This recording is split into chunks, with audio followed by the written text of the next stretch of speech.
Open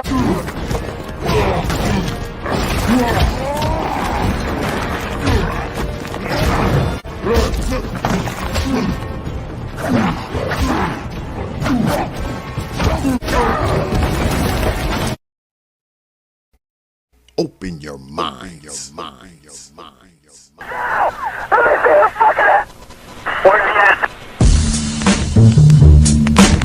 Albums of power. Albums of power. Albums of power. Albums of power. And so, a community is where you control your police, you control your commerce, you control your education, you control your house. We don't control none of that. We live in a hood. Huh? Well, what about the Negroes that get out? Oh, well, see, my cousin, they say he's a multi-millionaire, almost got $1 billion. 3 PhDs, working on 2 more. Driving down the street in Chicago in his Rolls Royce, enjoying himself, and he hears these sirens and looks in the mirror and sees this cop car flashing lights. He squeezed the steering wheel, man. Heart beats fast. Because he knows the price of a Negro, what it could be. And then when that cop car passed him by, he said, thank God he wasn't after you in the first place, Paul. That Negro thing you can't get away from. It's universal. They wasn't coming after you. With all your millions, with your Rolls Royce, with your PhD, didn't help. That's the hood. Why do you think you never pick up the paper until you read over and over and see white families? You think it's thousands of black cops in America. Why don't you see white families crying as black cops shot my loved one 42 times in the back of the head? Why do you think black cops are that? Think they're more spiritual? Think they're better? No! They got enough sense to know that white folks ain't gonna tolerate it. And I will stop in our neighborhood when we decide we will not tolerate it. Now, if we was organized, which is hard to organize people who are just gonna run crazy and you don't know you're crazy. But if we were, with the money we have, and the many people who would come to our aid that don't know what it's like to be a Negro, and we said, look, we saying, if we don't get a federal law to deal with police brutality, that anytime a cop or anybody carry a gun, have to have a license just like you to drive a car. And if you use it wrong, then you'll lose your license.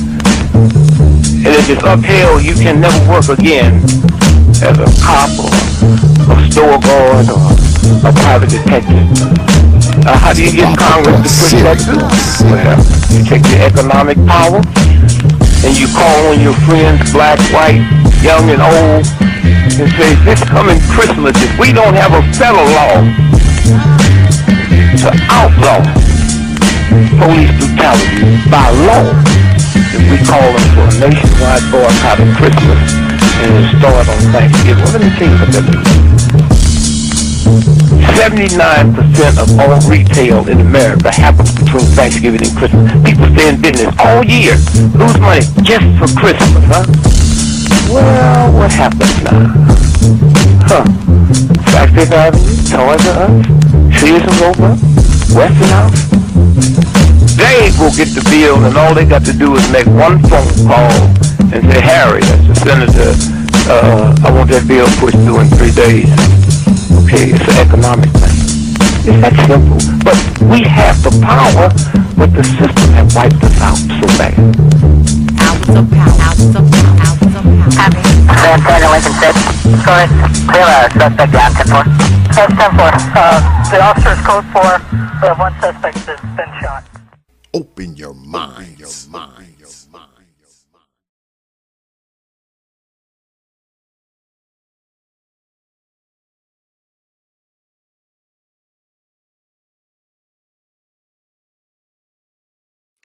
And peace, folks. Welcome back to another edition of the Proper Thought Series right here on the old T.P.O.T YouTube page. I'm your host, X, of course, but you Negroes knew that already. That's why your black asses are here. Tonight, y'all know, here on the old T.P.O.T YouTube page, we do challenges, and tonight we have a special challenge tonight. The one and only Theo WAF is here, and I see that brother Theo has joined the T.P.O.T crew. So let us go ahead and start the show right off with one of these.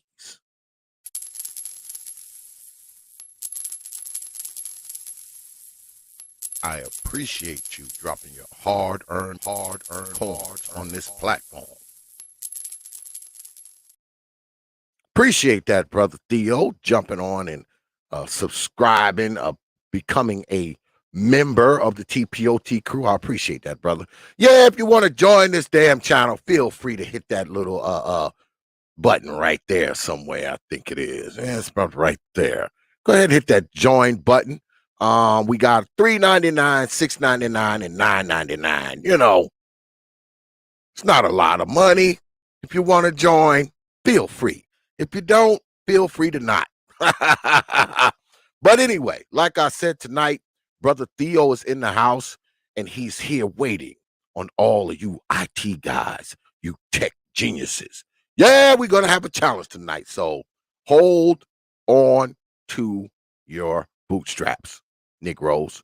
But before we get started, y'all know I always start the show off with thanking you good folks, man, for your likes, your shares, your views, your subs, and of course, your hard-earned pennies, nickels, dimes, quarters, and 50-cent pieces, because I realize you don't have to do it. You don't have to come to these goddamn streams. You don't have to watch these shows. You don't have to share them, like them, view them, and you definitely don't have to drop your hard-earned coins. But you good folks choose to do so, man. I don't take you lightly. I never have, and I never will. You got my word on that.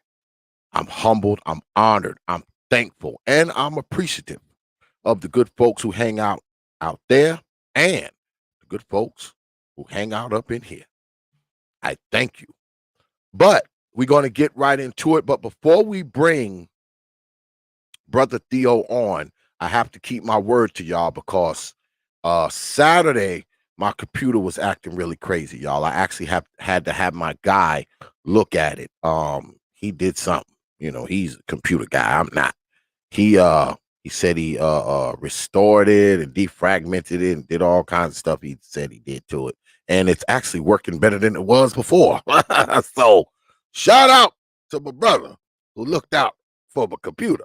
So now we're not going to have all those problems that we had on Saturday. You know, I apologize, y'all, for Saturday. I don't know what the hell was going on with my computer, but my man did take a look at it and he fixed it, and it's working. It's working fine. It's actually working a little bit better than it was before. All right. But I want to keep my word to every one of you, because I'm going to shout out every one of you who dropped the super chat on this channel that night, because I couldn't do it. So I am going to do that. And then when I do that, I'm going to bring up brother Theo WAF. First and foremost, 411 Talk Radio dropped the super chat.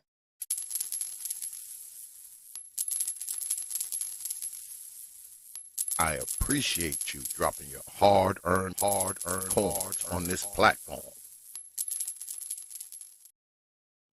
Also, Blexit, the community, dropped a super chat.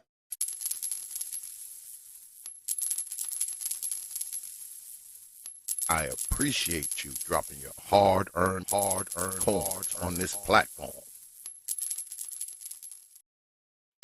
BYT dropped a super chat.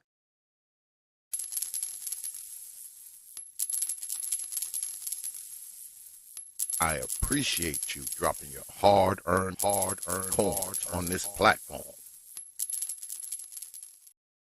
And my brother, Great Britain, dropped 3 super chats, I believe, for a total of $22. So he gets this.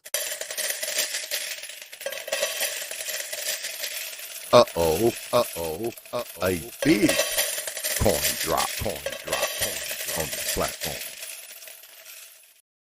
And also, brother Theo dropped 4 super chats for a total of $60.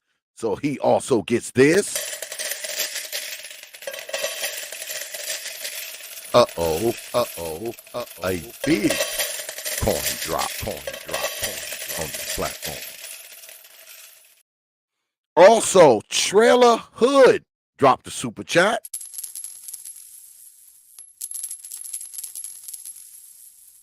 I appreciate you dropping your hard-earned coins on this platform.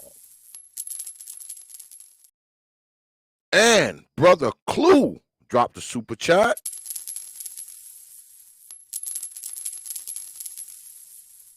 I appreciate you dropping your hard-earned coins on this platform.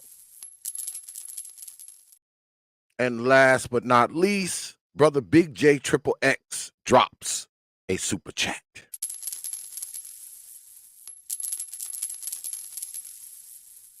I appreciate you dropping your hard-earned coins on this platform. You know, I appreciate all of y'all, man. Once again, I have to apologize to all of y'all for how the computer was doing. It was working fine when I left out Saturday. You know, I went out and I did a little work and I came back and it was just acting crazy. I don't know what the hell happened, y'all. So I apologize for that. But I appreciate all the super chats that were dropped that night. And like I said, man, I don't take you lightly. That's why I made sure I shouted you out, even though it's like 4 days late. But anyway, without further delay, let me bring in my folk, the one and only, Brother Theo. What's good with it, man? I'm doing well. How are you? Can you hear me? Oh yeah. Just another night at T.P.O.T. Good. Well, the way these challenges work, you basically have the floor to say whatever you want about whatever you want. And if there are people out in the audience who want to come up and challenge you, if you are willing to accept the challenge, it's on. So take it away. Floor is yours.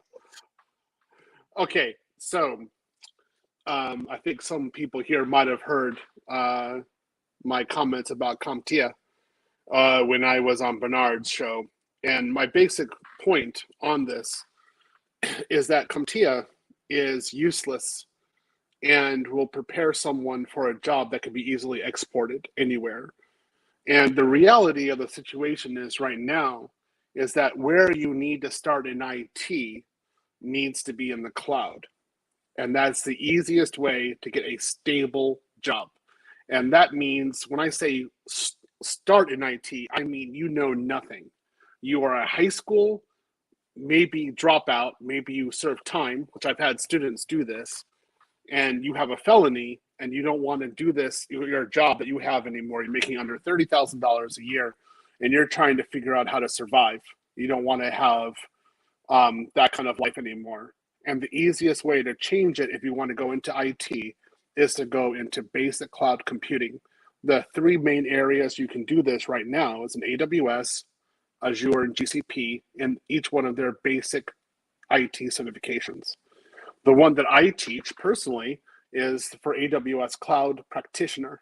It's a very simple test, and for a relatively low fee and low amount of money, you can actually get certified in it, basically under $200.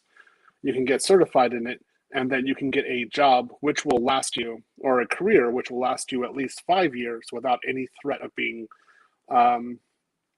outsourced to India. The big threat is India.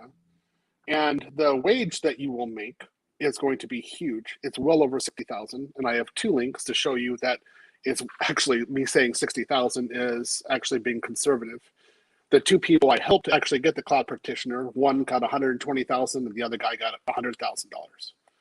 So CompTIA is a certification of the past. It doesn't have any real relevance to modern day computing anymore and should be removed. No one should actually even be considering it. And the basic certifications that you have with AWS, Azure, and GCP more than cover CompTIA. In fact, CompTIA is more expensive to take and gives you less content and less ability to actually work in a real job to solve real problems. So that's my point. And if anybody wants to come up and talk, I'm more than ready to rattle and roll with them. That's right. Y'all know what it is. Y'all been here before. Y'all know how we do this. The precedent is set, and whoever wants to come up and challenge it can. You know what to do. You want to come through, it's Prophet of Thought at yahoo.com. That's Prophet of Thought, one word, no caps, at yahoo.com. I told y'all Theo would be here waiting for you. I told you Wednesday night he would be here waiting on you tech guys and you nerds and you IT geniuses. I told you he would be here waiting for you. So come on up if you want to challenge Brother Theo. So let me ask you this, Brother Theo. Why do you think that CompTIA is so obsolete? Why do you think it's like totally obsolete? Is it obsolete for everybody? Can Yes. anybody possibly have get themselves certified in CompTIA and use it? Like maybe some young guy who's living in his mom's basement. He's like 21. He's trying to get out the cellar. You can be 35 years old, felon. You served 5 years in the slammer, you got your GED in jail, and you're a fisherman. Yeah. Well, I helped one guy do that. That's exactly what he did. And he kept on asking me, I'm a felon. What do I do? And I said, don't worry about it. You'll get it. And he made over $100,000 a year. It's not hard to do. The point is that the big thing is the market demand. Now, this is something I talked about on Bernard, and this is entirely correct right now. You have two markets. You have a blue ocean where there's little competition, and you have a red ocean where there's a lot of competition. So in the red ocean, your salaries are low, and you're always under threat of being fired. In a blue ocean, salaries are high, and you have no threat of being fired unless you have a job performance issue, right?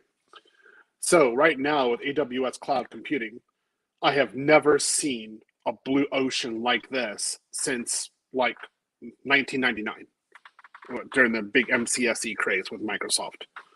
I've never seen anything like this. They literally cannot get enough people to do it. And this is basic entry. This is very, very basic entry. Something that, again, I can teach you how to do in a very basic amount of time. If you want to do programming, for example, I'm all for programming. Okay. What I always say is do the basic cloud with AWS and then also do programming, because then you've got two skill sets coming in and you're even more valuable.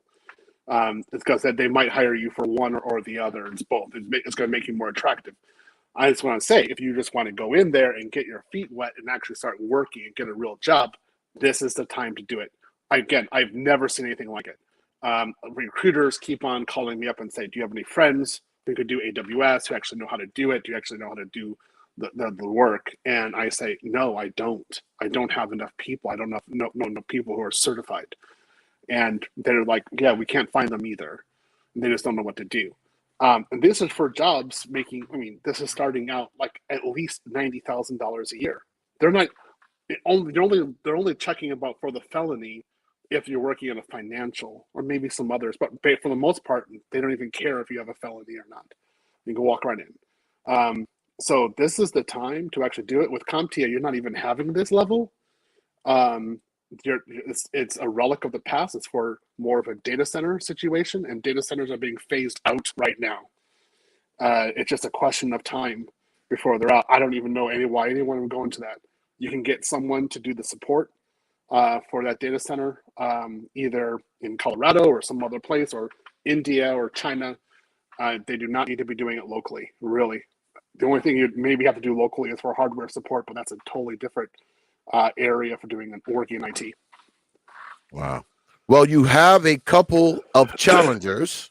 Go ahead, check your emails, brothers. Check your emails. I did send the link. Yeah, I usually don't get challenges this quick. This is moving pretty fast. And look, they pop in at the exact same time. Mhm. Brother Lou is here, and also Brother Gabe A is here. Here we go. Yeah, here This we guy. go. God damn it, here we go. Everybody knows how this works. So what is your challenge to Brother Theo? Go ahead, Lou. You can go first. Oh, what's up, Gabe? Oh, so I Wait, want what's to up, man? preface. I want to preface this real quick. Mhm. So I'm not in the CompTIA realm, but you Mhm. said something on Ramil's panel regarding web development, and Mhm. that's my wheelhouse, and that's kind of what I wanted to debate you on. So I don't know if you guys want to if Gabe wants to go on that first, because you had said that Yeah, because you I have, go I ahead, have less Gabe. of a debate and more of just a criticism. I mean, you're just so tunnel vision in your understanding of tech careers. I mean, it's just so limited that it really just disqualifies so many people. You can't just say go in a cloud. Cloud is not just no. Like, Yes, I can say going to cloud. That's exactly let what me you tell should you be what doing he right now. says. T.P.O.T, let me tell you what he says. He calls people, he runs around in chat rooms, calls people like underachievers. And like this guy is just a fraud, man. Like, I don't know anybody who would want you as a teacher. I mean, there's no, it's just this guy is ridiculous. The people who aren't making money, who want to have a better life, they're the ones What who is are going to making want you as a money? teacher. What is making money? Well, let's look at what CompTIA pays. Oh my Let's look at this. Let's look at the salary level, okay? Let's look at this real quick. Salaries. Let's paste this real quick into the chat, shall we? This is from CompTIA's actual site. So let's look at the first year, the entry level for the early career for a CompTIA IT support specialist. It's around $32,000. Median salary is $52,000. I guess if you're lucky. And what are you really achieving? I don't know. It's hard to say what you're actually doing. You talking about me? What are you talking about? No, that's talking about the person, somebody who actually takes the CompTIA, and that's what all they have. Now, let's look at. I don't know if anybody. Hold on, let me get this on here. You should have had this. This should have had this together beforehand, man. Come on. Oh, I do have it together right now. Look. All right. Now, let's look at one source. If you go down, if this is for tech prep, it goes down to section 1, AWS Certified Cloud Practitioner Fundamental. It says the average annual salary of a professional with an AWS Cloud Practitioner certification is $113,000. So one thing that you're not taking account of is that of location, right? So I was just about to say that, yeah. Location is very important. Many of these tech companies, right? These Google, these AWSs, they have headquarters in California, in New York, in Seattle. Some are even up there in Portland. So of course the salaries are going to be more because that is where those numbers are coming from. Geographical. So let's do a state. Let's go in the middle of nowhere. Let's just do Texas. Yeah, because aren't you in Austin? Yeah, Gabe's right. AWS is a very tech city. No. This is for Texas. He just don't have a response for that. He just say no. That's all he said. It is a very tech specific. No, you got to actually get the numbers. You got to get the numbers, guys, because I just showed you the link for Texas, and for the Texas, it's 29,000 to 36,000 or 47,000 average. That's for CompTIA entry. It's more CompTIA jobs, bro, in Texas than it would be AWS jobs. So it's going to be a skewed scale. That's the point that I have. You want to go into AWS because it's a blue ocean and they don't have enough people and they're paying huge amounts of money. You don't want to do CompTIA because CompTIA doesn't actually solve anything. They're paying huge amounts of money in places that have high costs of living. Okay, so where would that be? Let's do a state, for example. Austin, Texas is one. Well, that's okay. San Francisco is another one. Let's do Seattle, Austin. California, New York. Yeah, exactly. Yeah, those are where AWS. My bad. I want to jump on you. Go ahead. No, you're good. See, I'm actually showing the links when you're doing this. You guys are just saying stuff and you're not having anything. Austin, Round Rock, CompTIA, starting pay, 33,000, 39,000, 50,000. Ooh, this average is 50,000. Whereas AWS Cloud Practitioner could be done anywhere. For Austin, Texas. And that's Austin. Go look at my link. I just put it in the chat. No, I see you're talking about CompTIA. The link is for CompTIA. You're talking about cloud. Did you You said AWS. Did you just? Oh, no, so AWS is anywhere. You can do it anywhere. Doesn't matter where you're So doing that's a more recent thing, right? Yeah, that's a more recent thing because of the pandemic. About recent. So it's temporary. It's a temporary condition. It's not temporary condition. It's not. Many organizations are called back into the office. Let's not act like it's something that's all right. No, it's real. It's just no. This is real remote. Remote is here. It's permanent. And there's guys on there who are going to be wanting to do remote for the rest of their lives, or they want to go work in another country. And the starting wage for AWS Cloud Practitioner is over $100,000. I'm going to do it another one. I'm going to give you another link for this, show for people to see in the chat. All you're doing is Googling, man. Like anybody can Google. No, I'm not. I'm actually done. You have no links. You've got nothing. You've got nothing. I don't see any links you have on here. I'm looking at what you're saying. I got nothing. Because I don't Google on the fly in order to prove a point. I'm not Googling on the fly. I got stuff. Now, what I'm going to show you here is to really show you that I'm not Googling. I literally see the Google reflection. That's like you're literally surfing the web. I see it. Like you're going. No, I'm not. You're literally doing it right here. You see the rainbow? Yeah. Now here is my S3 bucket and my AWS account. And we're going to go on there. Now let's go ahead and pull that up. Let's go look at the certifications and the costs. All right. AWS Cloud Practitioner costs $100 to take for the certification. It replaces 4 CompTIA tests. This week, CompTIA IT Fundamentals, which costs $126. Cloud, which costs $338. CompTIA Server Plus, $338. And Cloud Essentials, $126. It replaces one AWS cert, which is cheaper than any of them, replaces all 4. But it doesn't cover the same subject matter. So AWS Cloud Practitioner does not cover. It covers that and Can I finish? More. And does it cover more. Security in that? No. Okay, so AWS CompTIA, of course it does do security because you have to. So AWS Cloud Practitioner covers security in that certification. Yes, of course it does. But then you could also do. You're incorrect because there's a specific AWS Cloud Practitioner certification that covers security. So, and there's also a specific CompTIA Plus certification, and that certification costs $370. If you look on the link, it's right there at the top. And the AWS security this guy is actually $150. It's not nuts. I'm actually showing facts. What do you got, Gabe? You said AWS covers 3 CompTIA certifications, but the subject matter for those 3 CompTIA, the subject matter is not the same between those 4 CompTIA certifications. That's covered because you have to do firewalls in CompTIA and AWS Cloud Practitioner, and you have to do security groups, which is actually the form of the firewall, and you have to do SSL as well. You cannot. But you're not learning the foundations of cybersecurity. Through the AWS Cloud. No, you're learning it within the context of cloud. You're not learning about CIA. You're not learning about.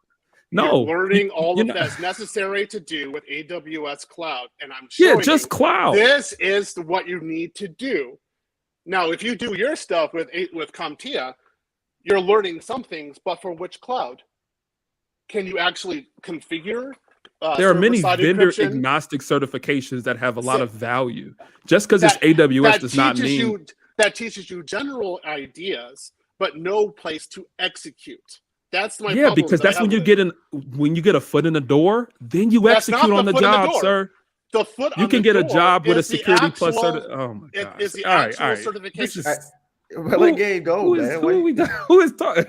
All right, go ahead. Hold on. You go ahead, T.P.O.T. Hold on. We've been joined by the one and only KIT, the official timekeeper of the T.P.O.T debates. Also, shout out to Big Mac the Fisher with the $5. He says a taco for you. I appreciate that, brother Big Mac. You get this.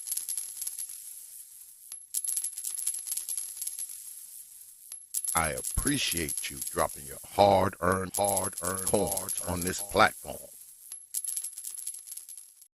Well, I want Brother KIT, because he's here now. I want him to chime in if he is. He's probably working, but Brother KIT, you there? Yeah, I'm here. What's good? What's good with it, man? What's going on, T.P.O.T? How you doing? What's up, Theo? What's up, Citizen Lou? What's up, Gabe? What's up, Good to see you guys. Yeah, and I'm not here to like argue or take it to another level or anything like that or whatever. I mean, you have your views, Theo. I have my views, about it. So so it is what it is. But I guess what I can add to the conversation is with cloud, well, with CompTIA certifications. The reason I promote CompTIA certifications is because of the demographic that I push IT to. I want to see more Black people in the IT field. And I understand, cloud is one of those, it's really like a buzzword currently. Oh yeah. I hear Azure all the time. Okay, let me finish, bro. I'm not trying to. I didn't interrupt you. I mean, you can respond to everything I'm saying. I'm not gonna go long or whatever. But Azure, AWS, and all that stuff is essentially when people say cloud, and I know all you guys have heard this, but all it is another computer that's in another location. That's all it is.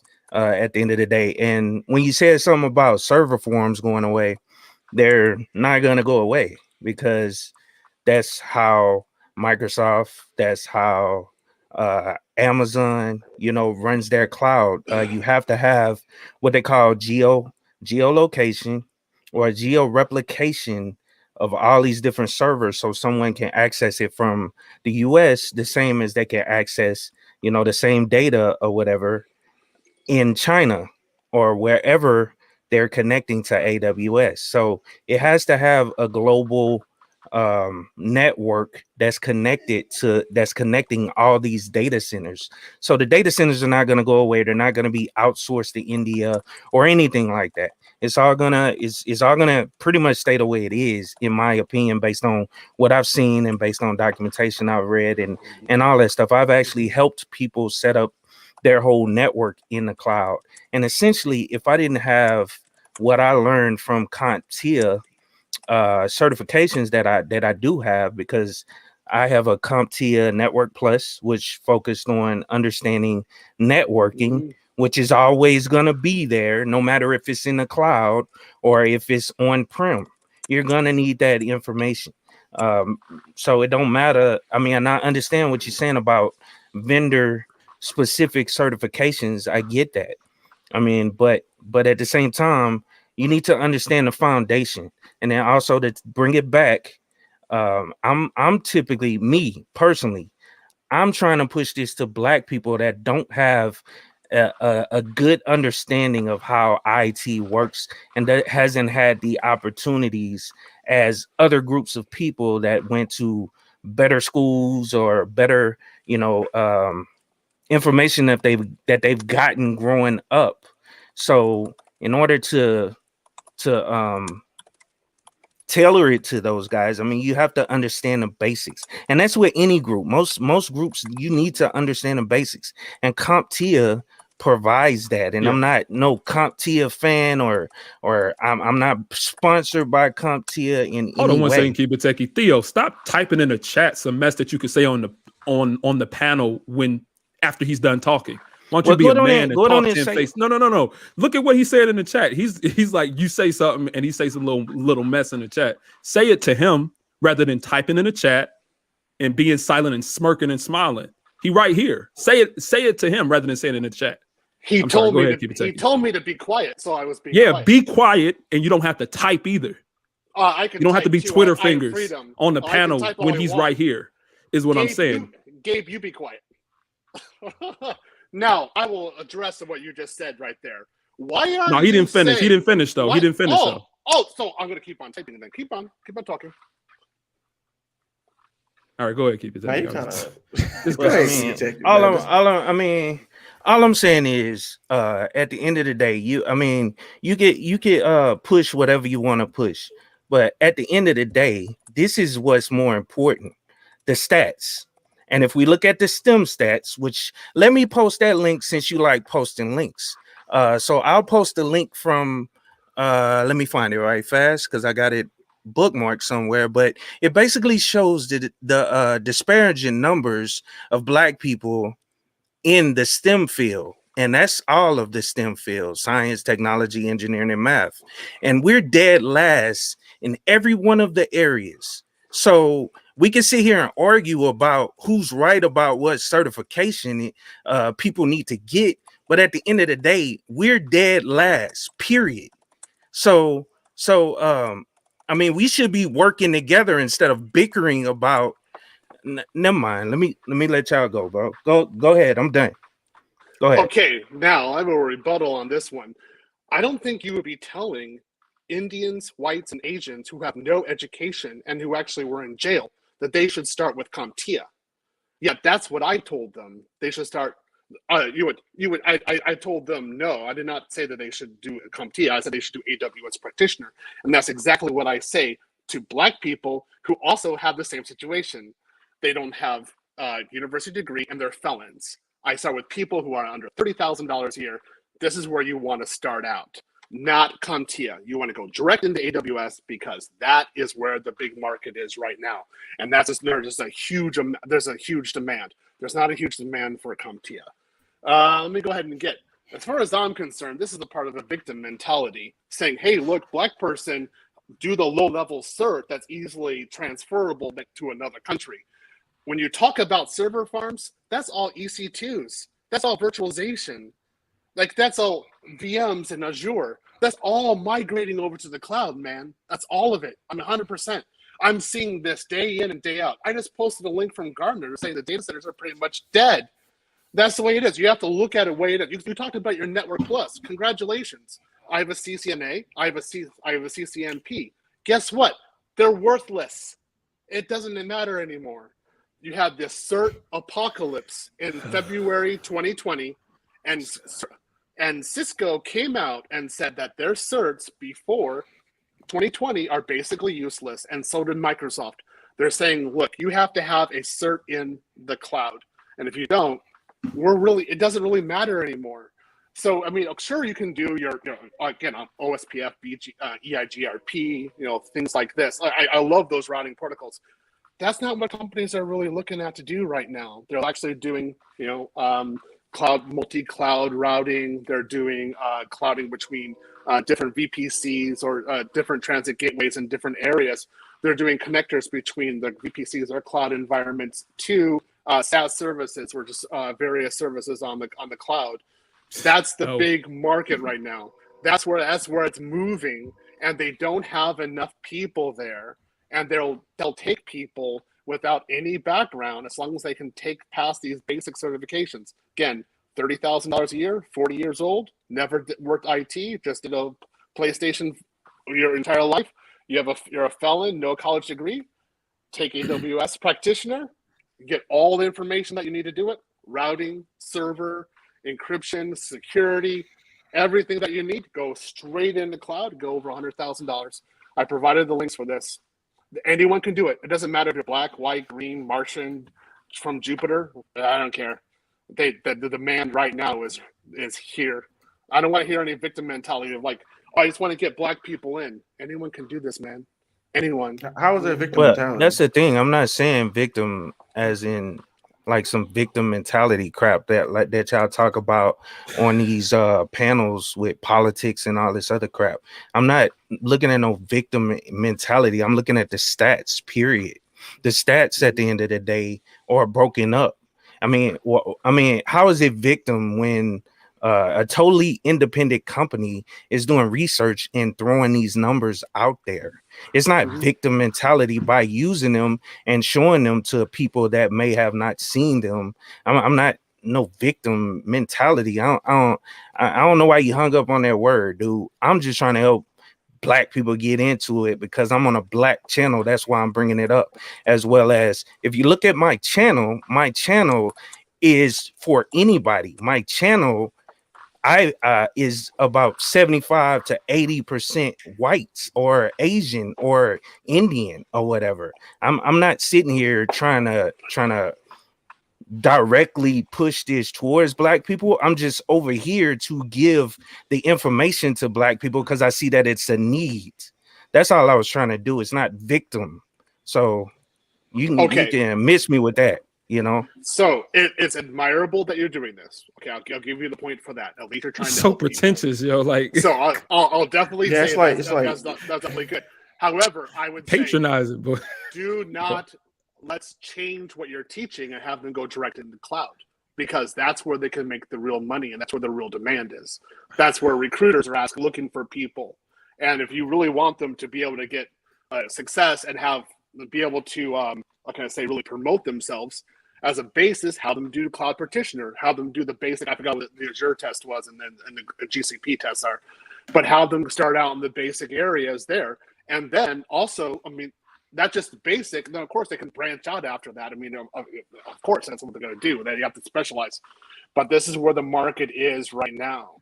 Like basically, what we learned, like when did you get your Network Plus? Oh, I have a CompTIA Network Plus. When did you get it? Oh, this was what, 2012, 2013, something like that. Okay, so I got my CCNA 2000, CCNP in 2001. Basically, what we learned during that time, because Network Plus and Cisco is rather comparable, what we learned back then, it's gone. It's not. It's not in the goofy. future. It's not. You're goofy to say that. It's not gone. No, I'm not. I'm not goofy to say that. I'm serious. Oh my god. I've literally configured routers moving, with security settings that I learned from my CCNA and CCNA security. So like, I don't even know what you're talking about. It's not gone. The way the market is moving, that kind of stuff that on site, actually touching hardware, is going to disappear. It's just a matter of time. It's not. There are legacy systems exist everywhere. And those legacy I systems primarily will work in. No, they won't. Have you ever heard of the AS400s are going to disappear? Have you ever heard of an industry called the industrial ICS, industrial control systems and operational technology? Have you heard of that type of environment? Yeah, of course. Okay, what's the shelf life for equipment within that environment? Look, dude, I don't even care. You don't know, right? You don't know. No. It doesn't matter. Yes, it does matter, because to say that those skills are leaving and they're going to be going away without having an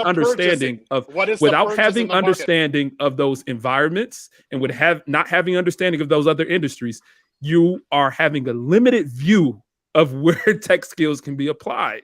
You don't know everything.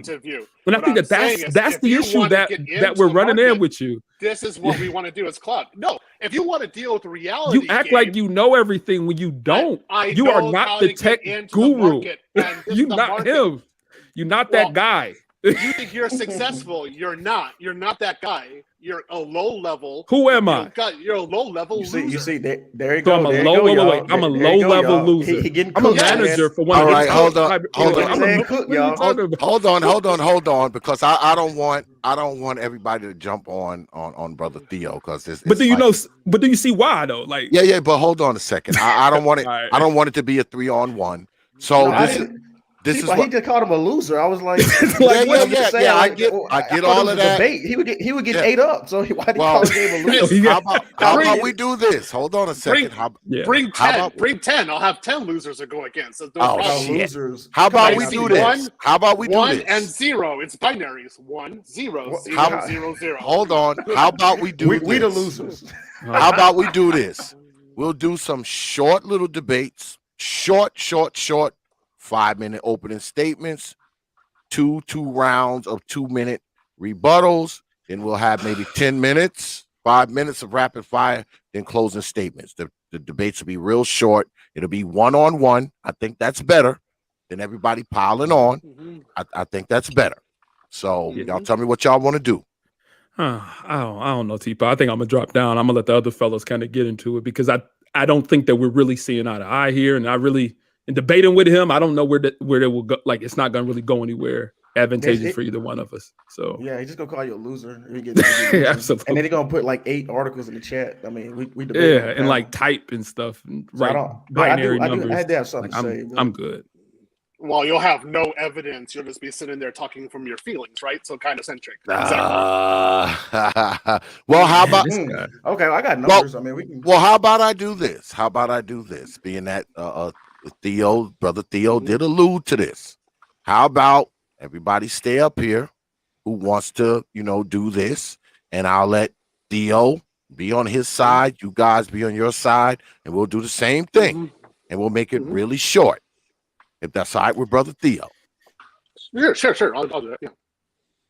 Because this is challenge night. So we can do that. We'll do them really short. I don't know if Brother KIT wants in on this. He's usually the timekeeper for these things. Brother KIT, do you want in on this? Not really. But okay. I mean, if nobody else wants to, I'll go. Okay. I had all right, something to say about something. Okay, and it ties into the CompTIA as well. So we can go. Okay, let's do that then. Brother KIT, could you please set up the clock? We're gonna do 5-minute opening statements. We're gonna do 2-minute rebuttal rounds before we go into rapid fire. And also shout out to Brother 411 Talk Radio Zone with the $10 super chat. He said you keep bringing the heat, my brother. Shout out to all the IT pros, and you get this, Brother 411.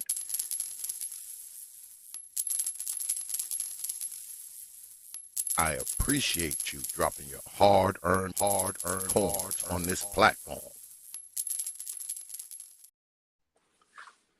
So, you're not going to go in on this, so I guess you'll keep time for me, Brother KIT. Yeah, I was setting it up. Sorry. What's the times that you want? We're going to do 5, 2, 2, rapid fire, then another 5. So they're going to be really short. It's going to be really short tonight. I got it shared. You just got to share it on your own. All right.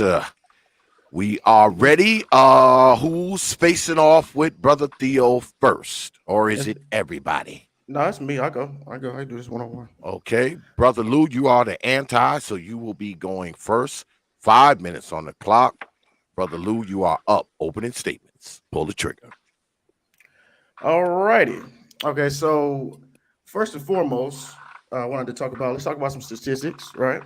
When you brought up the average salary of AWS, well, most jobs at AWS are in San Francisco, Austin, Texas, New York City. They're mostly in tech-centered hubs, right? But like T.P.O.T was telling you, most Black people don't live in these areas, right? So there's way more jobs at CompTIA. You can get a CompTIA job in Louisiana. You get a CompTIA job in Alabama, Florida, South Carolina. That's what we're trying to tell you. You're just saying things that you're just saying, oh, they're shitty. Oh, you're a loser. Because you said the same thing about web development. And I had some stats here too to show you that the median salary for full stack web developer in America is $108,000 a year. So, and I've actually touched AWS in my job. So it's just, you're very vendor specific. Like Gabe said, your tunnel vision, you're throwing away other things and you're not understanding the situation. If I lived in Austin, Texas, yeah, I guess I'd look at AWS, right? Even in San Diego, right? I had a job interview where we had to create like an S3, like a website hooked up to S3. Like I said, I didn't get into like the scalability, all that stuff, the infrastructure and stuff like that, but it was very simple. So that's all I want to let you know, man. You're using skewed stats because if you have 138,000 CompTIA jobs across America versus 2,000 jobs of AWS, highly centered in high cost of living areas, tech specific areas, of course it's going to look like the numbers are shitty. There's CompTIA jobs in Mississippi, like I said, the lowest cost of living state in the union, versus plenty of AWS jobs in San Francisco. And also you were talking about Asians and whites and stuff like that. Most Asians live in California. I mean, so I don't understand your point. Maybe we can get a statistics lesson in here. I don't get it, man. I just don't understand why you keep trying to shit on CompTIA. It just doesn't make sense because it definitely is a foot in the door for most people who live outside of a tech hub. So yeah, I guess I didn't even need 5 minutes. You go ahead and you can end it right there. You don't mind me? What? Yeah, you Uh, can click, you can claim it. You can go ahead. all Okay, right. Do you want that time, brother Theo? sure. All right. I'll go in from there. All right. Well, give me seven. What is that? 7:47 on the clock. Sure.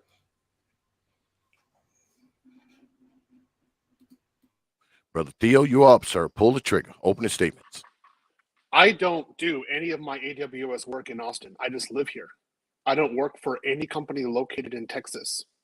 When I was doing AWS as well, I was working in Kiev, and I worked from there remotely, no problem. I'm going to be living in Brazil 2 months. I'm going to be able to work from there, no problem.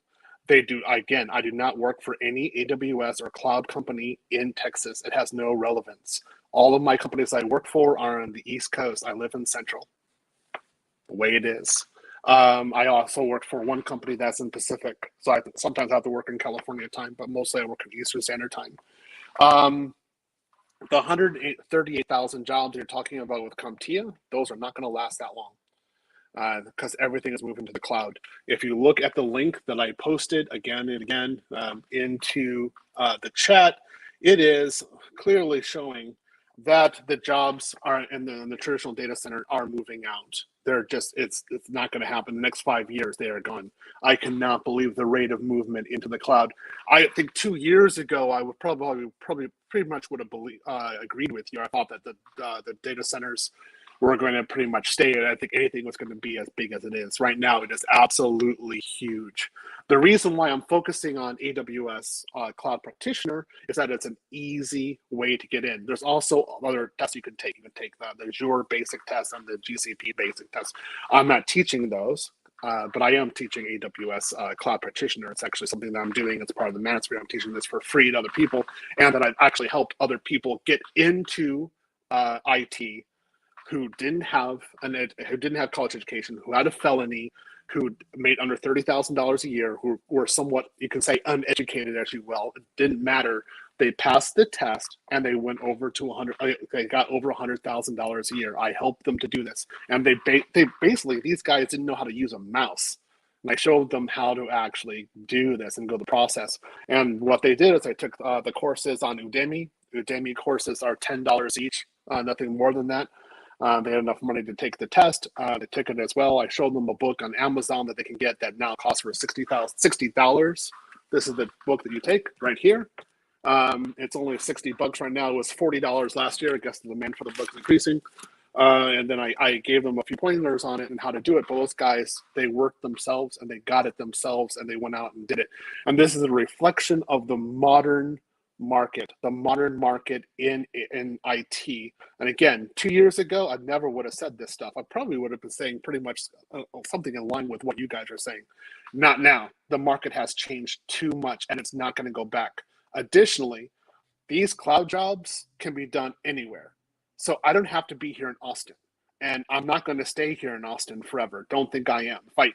Now, I'm probably going to go to, again, I've talked to people about moving to the Carolinas, someplace else where it's even cheaper because Austin's getting way too expensive.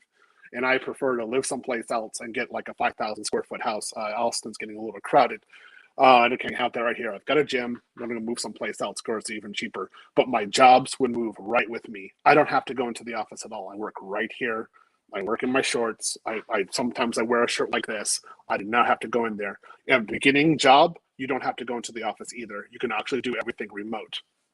Guys, this is the kind of work you want to do. This is how it has changed. The market has changed.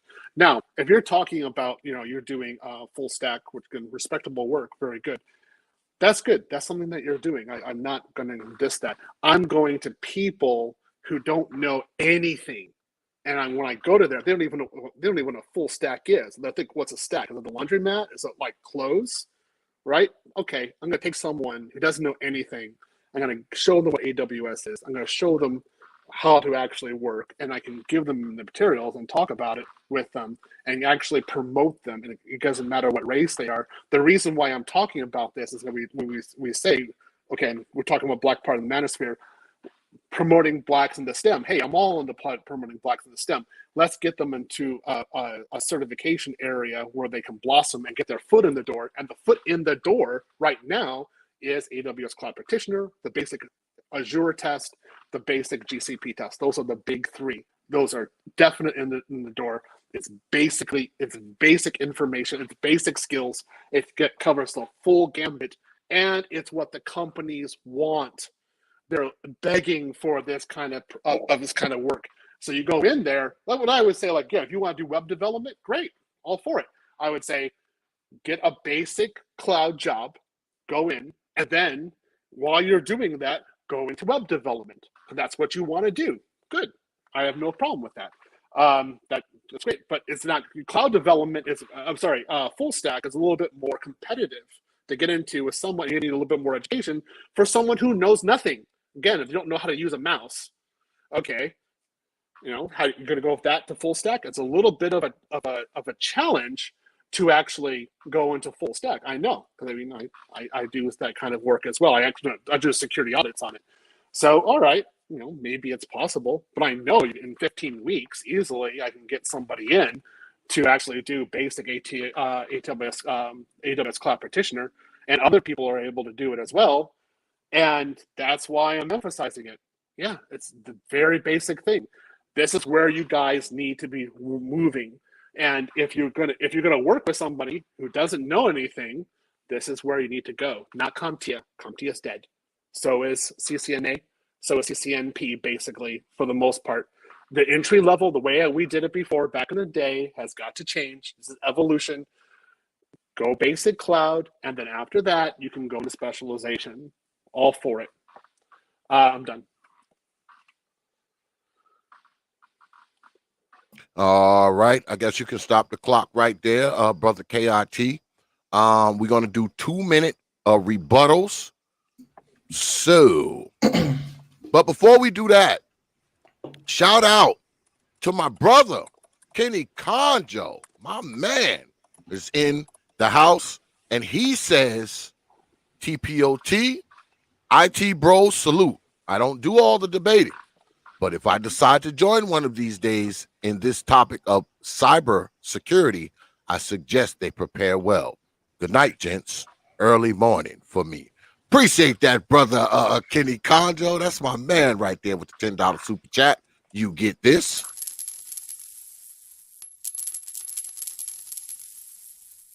I appreciate you dropping your hard-earned coins on this platform. I don't know, brothers, but that sounds like the makings of another challenge. But we're going into the rebuttal round now. We left off with brother Theo, so we pick it back up with brother Lou.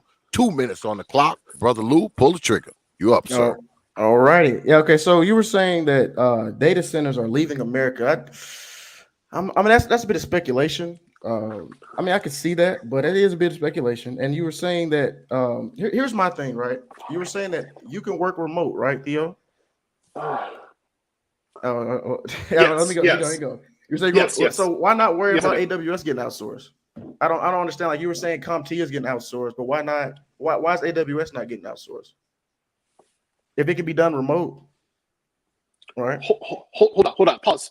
In the rebuttal part, can I answer, or do I have to be silent? I'm a little too. I didn't know. Well, actually, the rebuttal part is just that person talking. You get to talk on when your 2 minutes is up. So okay, I'll be quick. You got the floor. I'll be quick. I wrote these down actually. Okay, I'll be quick. All right, so I'm at that point, and I was saying, what you kind of alluded to it. You said that basic cloud plus certifications build the foundation. So you say you have no problem with that. So that you could go to a more vendor specific cert. So I'm just, I don't know. I think the problem, Theo, is that like the way you were like calling people losers and saying that like if they get a CompTIA cert to build the foundations, you were saying that you're gonna laugh and throw the resume in the trash because you said the thing about web development before. I've heard. I mean, you get kind of disrespectful on these tech talks.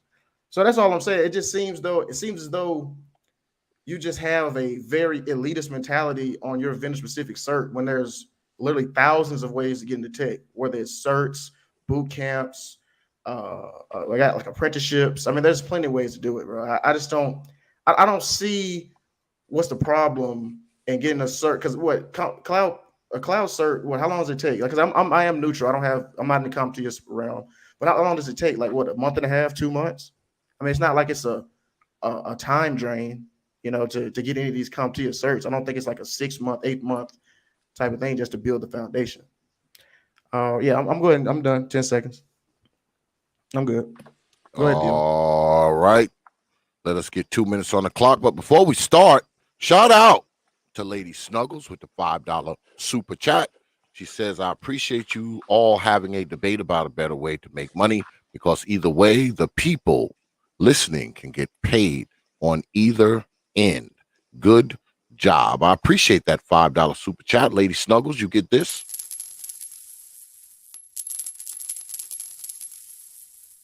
I appreciate you dropping your hard-earned coins on this platform. All right. Let's get right back to it. 2 minutes on the clock. Brother Theo, you are up, sir. Pull the trigger. Okay, so what I said was that in America, the data centers are going to close. So the only real data centers that we're going to have, there will be data centers, but they will be cloud data centers. That's how the market's going to move. So it's going to be like, again, IBM, GCP, Google, Azure, AWS, and any other cloud practitioner that comes out. Those are the ones that are actually going to have the data centers. And that's what will be the basis for actual cloud computing. So what's going to happen is that we're talking about networking. I love networking. Those networking skills that we used to use normally all the time, they're going to be used inside of those cloud data centers, and it'll actually be a specialist skill inside of there. But for the most part, the companies, enterprises, government, things like that, they're going to be putting their applications and to do all the routing within the cloud environment. So SaaS, any kind of application is going to be in the cloud. And I said before that CompTIA certification I throw in the trash can. I 100% stand by that. And not only do I do that, other people do it as well. That's the way it is. I think it's elitist. I don't care. We do not respect CompTIA at all. And a lot of people, we? Hold on. I'll answer that. A lot of managers do not respect it. A lot of people do not respect it, and just the way it is. If you don't like it, okay, fine. I don't mind you not liking it. That's the way it is. And again, the reason why I'm focusing on this, you also said that AWS can be outsourced to another country. That is true. And some of the times it is outsourced to India, but most of the administration for the cloud is done locally in the United States, and that's for companies located in the United States, and that's going to stay there for a long time. All right, we're going to do one more rebuttal round, and then we're going to go to rapid fire. All right, so 2 minutes on the clock. Brother Lou, you are up, sir. Pull the trigger. Yeah, when you said we don't respect, dude, there's like literally hundreds of thousands of recruiters, managers, hiring for, like for you to say we, what, you and like 4 people that you talk to in a Telegram group, that's not we, that's not the industry. You can't speak for everybody in the world. I don't understand like why you even said that. That's like, that's ridiculous. Come on, like that's what I'm saying. That you're speculating, you're making baseless claims that you can't prove. You can't go to 100 people and say, hey, I know this cert is, highly promoted amongst colleges and other people in the field, but I'm going to say that nobody respects it because you and 4 other people might say that you're going to throw it in the trash. That's cool. But I know a guy right now who got a CompTIA. He got his Security Plus, and he's in Seattle. He's making about, I think it was like 75K. He went from like 40 to 75K. Look, he's starting out. He just got out the you giggling at a 21-year-old dude getting 75K? Is that what you giggling about? Is that funny? Oh, my bad. I'll just rebuttal. I'm tripping. Okay. Go ahead, Theo. I've said exactly what I need to say. Go ahead, bro. Because I'm waiting for the light. I want to go like back and forth. So go ahead. I want to hear your rebuttal and go to the next round. All right. Stop the clock. Do you want that 45 seconds, Brother Theo? Sure. Yeah, I'd like to have it. All right. Give me 2:45 on the clock. All right. Pull the trigger, sir. You are up. Okay. Okay, that guy, you're talking about universities. You're talking about entry level. You're talking about what other people are thinking.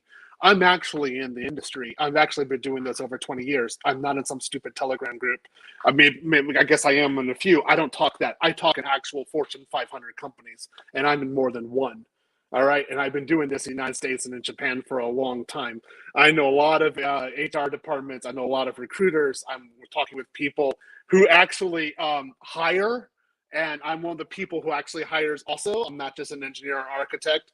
And again, CompTIA is not there. It gets for especially right now. I mean, there's some jobs out there, sure. So when you talk about that 21-year-old who got the security job, okay, 21 years old. First off, I wouldn't hire someone who's 21 years old doing security because I'd be like, well, what's your background? What are you actually doing? What do you know? What do you know?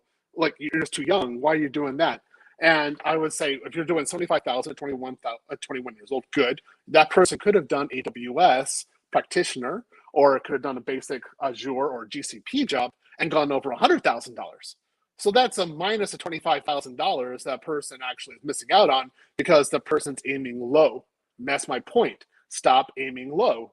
Go for the real cert. Go for the real certification and the real work, because you can actually get real job and it has security, job security, because the market is so in demand for these basic people to work and to do the kind of basic work that they need. They just don't have enough people right now.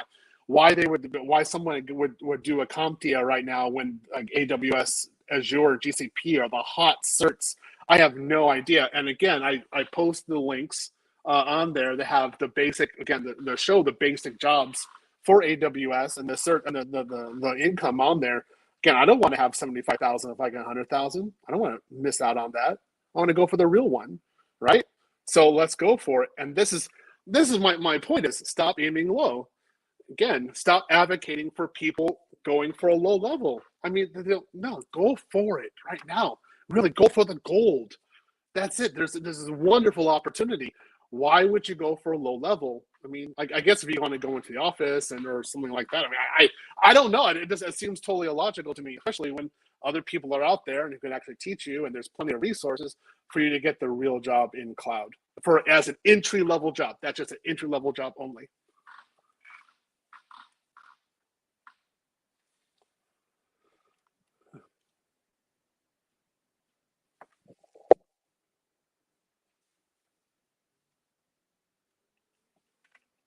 Hello, what's up? They like ear the quiet. Yeah. Okay, you said it. Okay, T.P.O.T. Oh, my bad. My bad. I had my yeah. damn microphone turned off. Well, now we're going into the rapid fire round. Y'all know how the rapid fire round goes. There is no timekeeper. There is no clock. There is no moderator.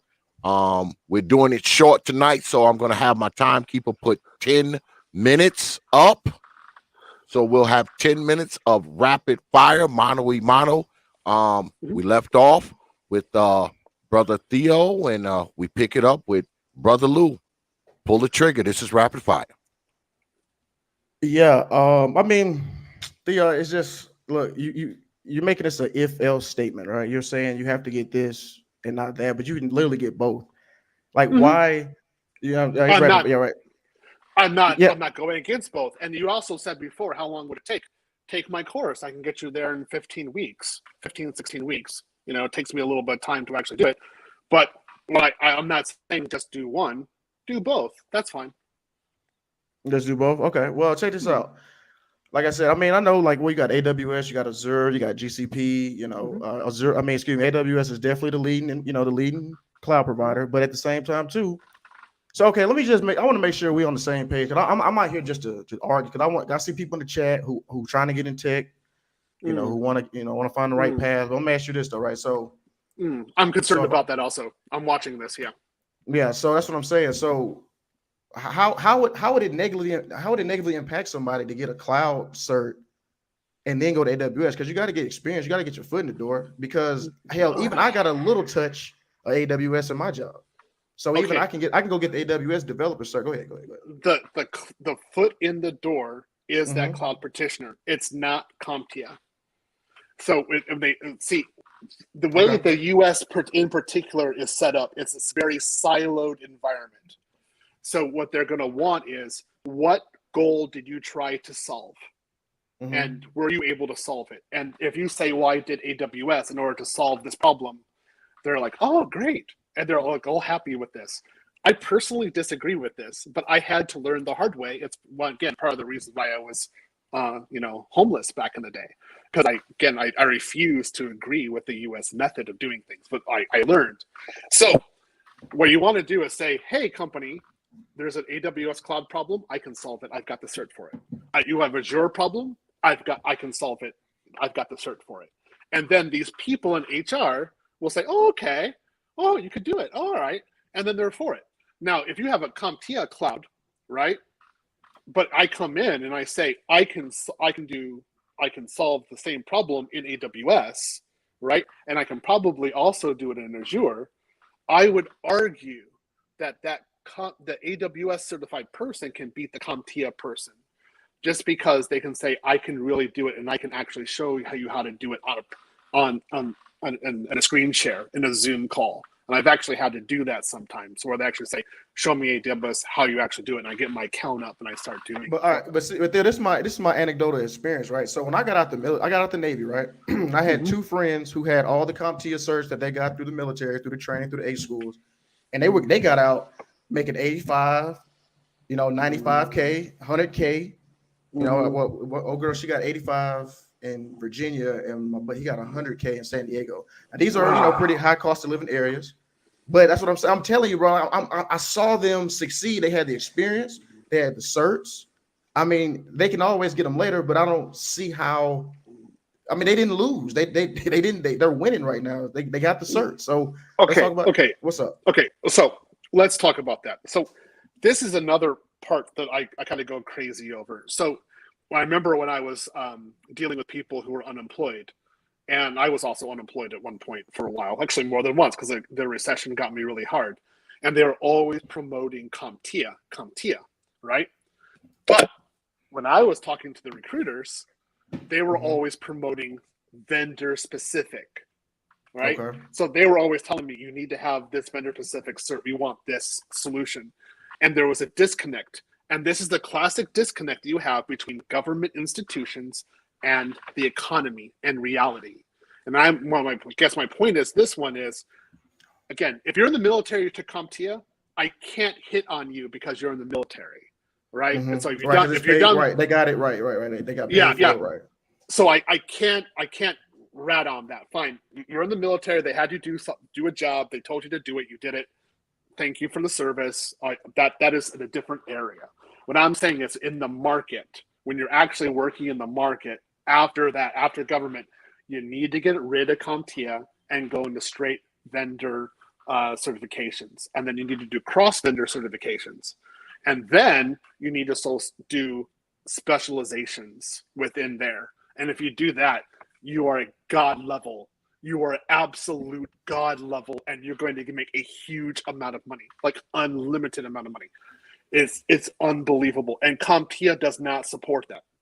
I mean, I'm going to show you this. I got right here. I've got CompTIA pen test, right?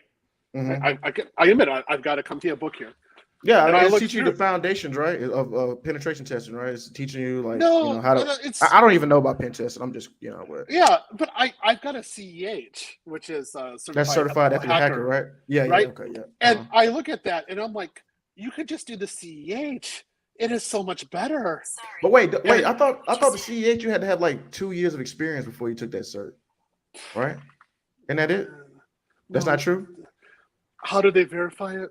Oh, okay. I see what you're saying. Okay, I was about to say. Okay, I feel what you're saying. Okay, I just thought you had to have. That's what I'm saying. You got to have experience, though, Thea. That's all I'm saying, bro. You can't dismiss that, bro. But I see what you're saying. You're saying go straight to the vendor specific search, like CCNA, Azure, all that. But I don't know. I think it just seemed like you're selling a dream, bro. Like I'm not against what you're saying.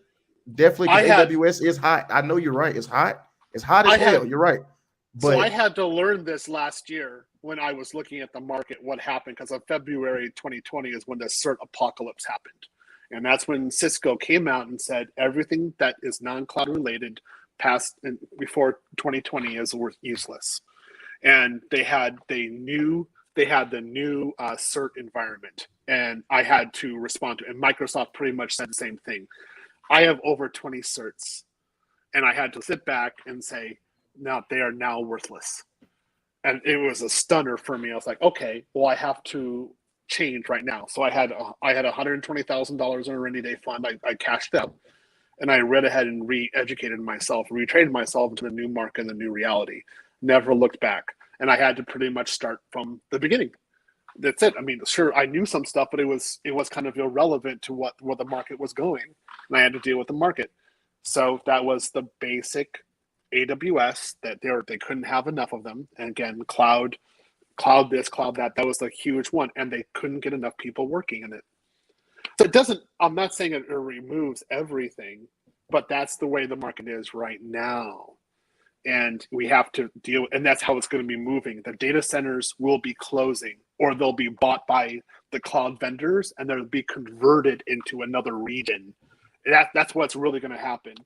And then, sure, there can be server virtualization, but that's going to be that'll be like a special.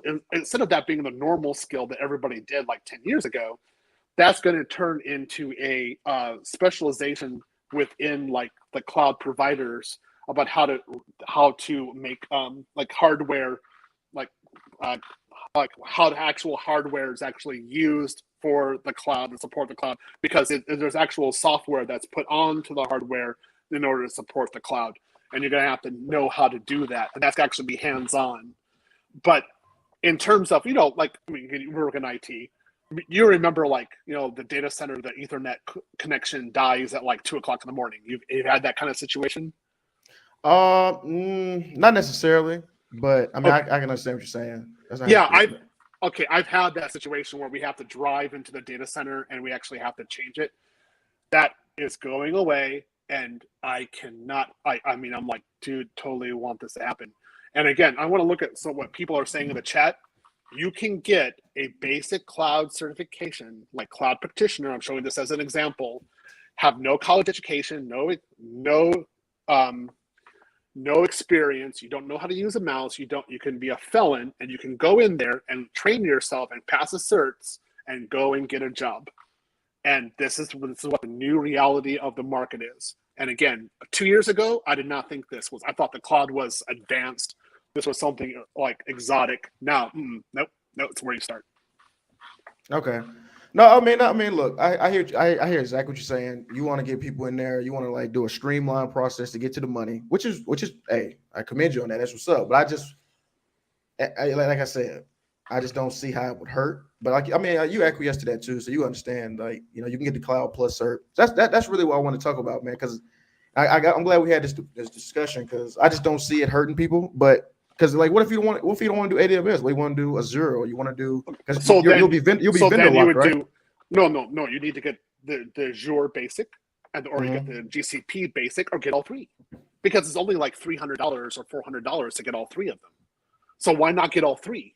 That's what I would do. That's my level.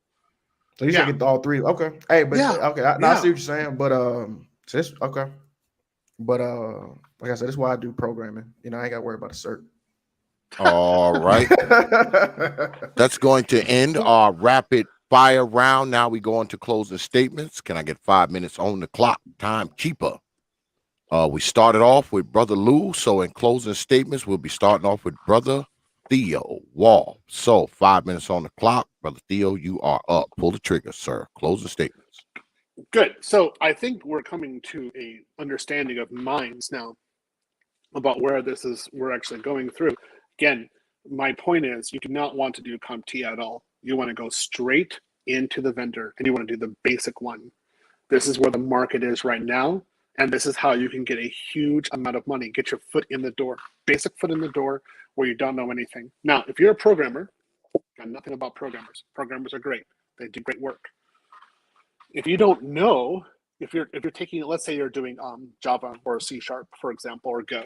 These are basic programming languages. Well, they're kind of complicated, but okay, they're there. I'm not going to go into it. And you want to move into a full stack.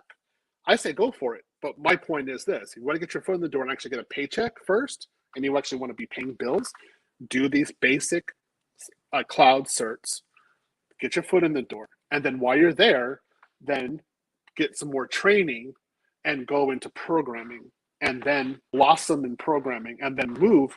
And what I want to do is do your programming in the cloud environment. Actually, if this goes a little further, I'm not trying to be elitist here, but you actually want to go into a serverless environment. You want to be programming in Kubernetes, Docker, something like that. And then you want to be able to show it an application that can be moved to different clouds. If you do that, then you can have real value. And then also you want to do DevOps. You want to show how DevOps is in relation to this. But that's later on, right? That's after you get your foot in the door. That's actually after you're getting paychecks. You want to establish paychecks. You want to eat. Then you get the paychecks. You do the further training. You go into further specialization. That's where you get the real paychecks. That's where you can pay like crazy money. You can buy a gym in your house if you want to. Not that I would know about that. You can pay for conferences if you want to. Not that I would know about that. You can buy computers. You can buy nice clothes. You can do what you want. You can have a personal trainer. You can have a really nice standard of living. But you have to do this step by step. And there's a process to actually doing it. But that is after you get your foot in the door. And the basic level of getting your foot in the door is these basic certs. So for me, my basic cert that I used and a lot of other people used was the MCSE. It was wonderful. We got in, we went and did this. When I say that again, I'm talking about other professionals, HR, other people who I respect, who are high level, who are hiring people. This is the way they're recommending it to be done right now. It is, again, get your basic cloud. If you actually have some experience, great. If you have experience, you're going to go someplace else. You're not going to be able to do this basic one. I didn't start at basic cloud of these certs that I'm advertising. I started with a professional level in Azure, GCP, and AWS. I went straight for the professional level certs. I knew that I can pass them, and I did. But I know that if you want to get your foot in the door, like they're all positioned, there are jobs all over the place where they cannot get the basic cloud guy in there, and they don't know what to do, and they can't hire. They have no idea, and then they can't get enough guys in India to do these jobs. They want to hire someone locally, and they're confused. They're like, what do they do? They're willing to hire from anywhere. They don't care if it's companies in Maine, they'll hire somebody from Arizona. They don't care. It really doesn't matter where you are, what location you are. You can do anything you want. Again, I'm probably going to be leaving Austin. Love this place. I'm going to live someplace else. I will probably be living outside the country for 6 months at a time, or in 1 year, I'll be living abroad 6 months of it because I need to get some things done abroad, and I'm going to be able to take my work with me. And it's going to be no problem. And that's because all the work is even for entry level, it is remote. For the most part, maybe they might want you in the office for 1 week just to pick up the computer to meet you, something like that, and then it's going to be all remote. And again, these jobs are GCP based, they are Azure based, they are AWS based. My advice is to everybody: get your foot in the door. Come to my conference. I'll help you get your foot in the door. I'll guide you through the process of doing this, and then specialize. Do something else. Do your thing. Whatever your heart content is that you want to do, go ahead and do it. And I hope you really blossom at it. Me, I do security compliance. That's my big thing. I do web application firewalls. That's my big thing that I do. But not everybody does that. And I'm not advocating everybody does that. Maybe it's programming for you. Maybe it's server support or something like that. Go for it. Anyway, thank you. I had a good time. And Lou, I'll hand it off to you. All right. 5 minutes on the clock. Brother Lou, you are up. Closing statements. Pull the trigger, sir. All righty. Yeah, this has been a good debate. We touched on some good topics.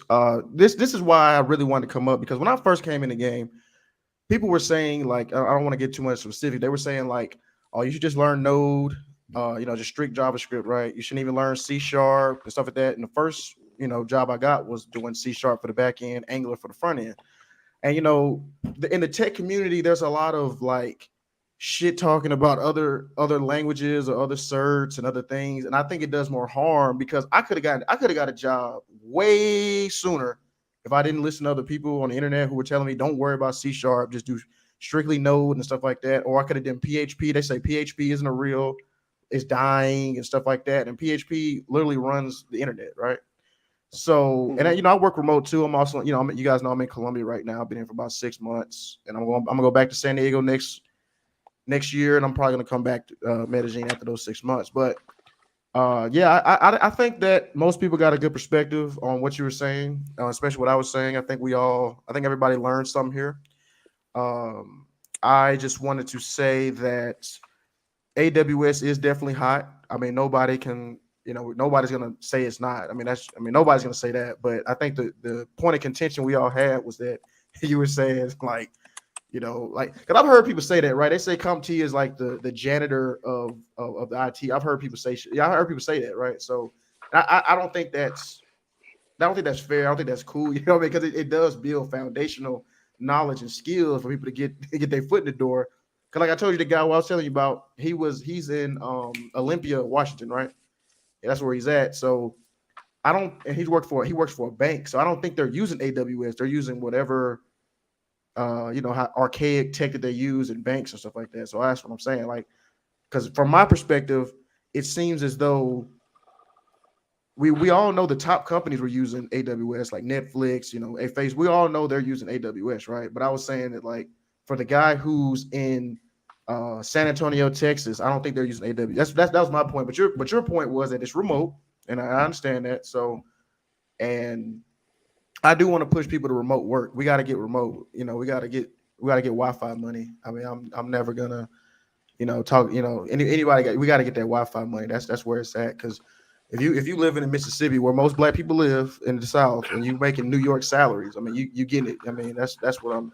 So like I said, I think in this debate, I think the audience won. You know what I mean? I think we all got different perspectives. I don't know if anybody else has a debate to come up on, but. Yeah, that's all I wanted to come up on. I just wanted to let you know. I just think that we got to be more careful with our advice on these panels and on Twitter and stuff like that, because, man, we could really be steering somebody away from their blessing. Like somebody could really, because like they could get an IT help desk role, and then they could learn that, okay, maybe I want to do this. Maybe I want to do some security. Maybe I want to do some cloud. Maybe I want to work with Linux or some system admin. Maybe I just don't see any downside to that. But and maybe I'm just a young guy. Like I said, you, Theo, from your background, you said that. Like I said, you had a very, you said you were homeless and you got all the certs and you felt like it didn't help you out. But like I said, I can't speak on that, but I just think that for a young guy or somebody who's never been in, I just don't see it. I just do not see a CompTIA cert hurting them in any way. But maybe time, like you said, maybe it's 2 months, but that's about it. So that's about it, man. I really didn't. I don't want to go off and ramble. So I'm gonna go ahead and in my session. All right. I guess that's going to end the debate. Cast your vote, folks, in the right corner, that blue box. Who won the tech debate? Brother Lou or Brother Theo? Brother KIT, can you give me 10 minutes on the clock? You got 10 minutes before we close the polls. You got 10 minutes before we close the polls. Hey, and Theo, you can't sign in your work accounts, man, and vote, bro. You can't sign it now. Your work accounts. And hit the goddamn like button. Jesus. How come? I'm looking at the people watching and I'm looking at the likes. They are not matching. Hit the like button, please, folks, and cast your votes, because the polls will close at 10 minutes from now. 10 minutes from now. Polls will be closing. Cast your vote, and right after you cast your vote, hit that damn like button, because if you don't,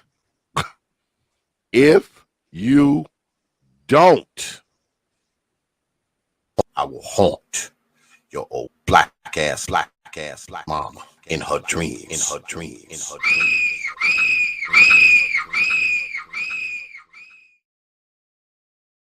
I'm warning you.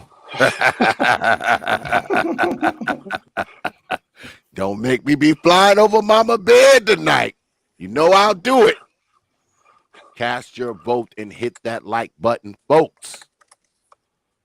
Polls close in 8 minutes and 52 seconds.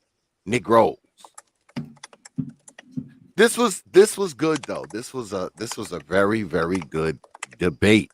Um, very calm, very measured, very, very Hmm. good debate. Yeah, There because was there was there was too much at Go ahead. stake. Oh, yeah, I yeah. don't want to get to the nigga shit just hollering, and because I see, like I said, there's people really trying to get in tech, so I don't want to. Yeah, I really want people to get this information and hear both, hear both sides, hear opposing arguments. So it was a good debate. This is my first one on here, T.P.O.T. That's what's up. Thanks for having this one. Oh, absolutely. So let me ask you, because I'm not a tech guy at all. I mean, I had to take my computer to my man so he can fix this shit. Um, do you think that is that the answer for many brothers, the tech fields, and I guess Hmm. it's both of you can answer this. Is that the answer for some of these guys who, they're down in grandma's cellar? They don't have much skills of anything else. They're getting tired of listening to that boiler fire over every 20 minutes or so. Is this the answer for those brothers? The tech field, is this it? Yes, and if you look at the H1B visa, there are a zillion people coming over, and if you look at their education levels, like where they came from, the only reason why they're able to get the jobs is because the Americans are not showing up, literally, and that's why the companies are saying we need more qualified people. And so this is one of the things I'm really irritated about, is that we really need to have people showing up. But then again, the same point, the reason why I was able to get my job in Japan is because I showed up. I was the foreigner. And so I was over there, I was training myself, and then I got into tech. And it didn't matter my background. I didn't speak Japanese perfectly. My university degree wasn't from there, and they don't have to recognize my university degree. I'm a foreigner. I had to have a visa, a whole campaign. I fought my way, and I got in.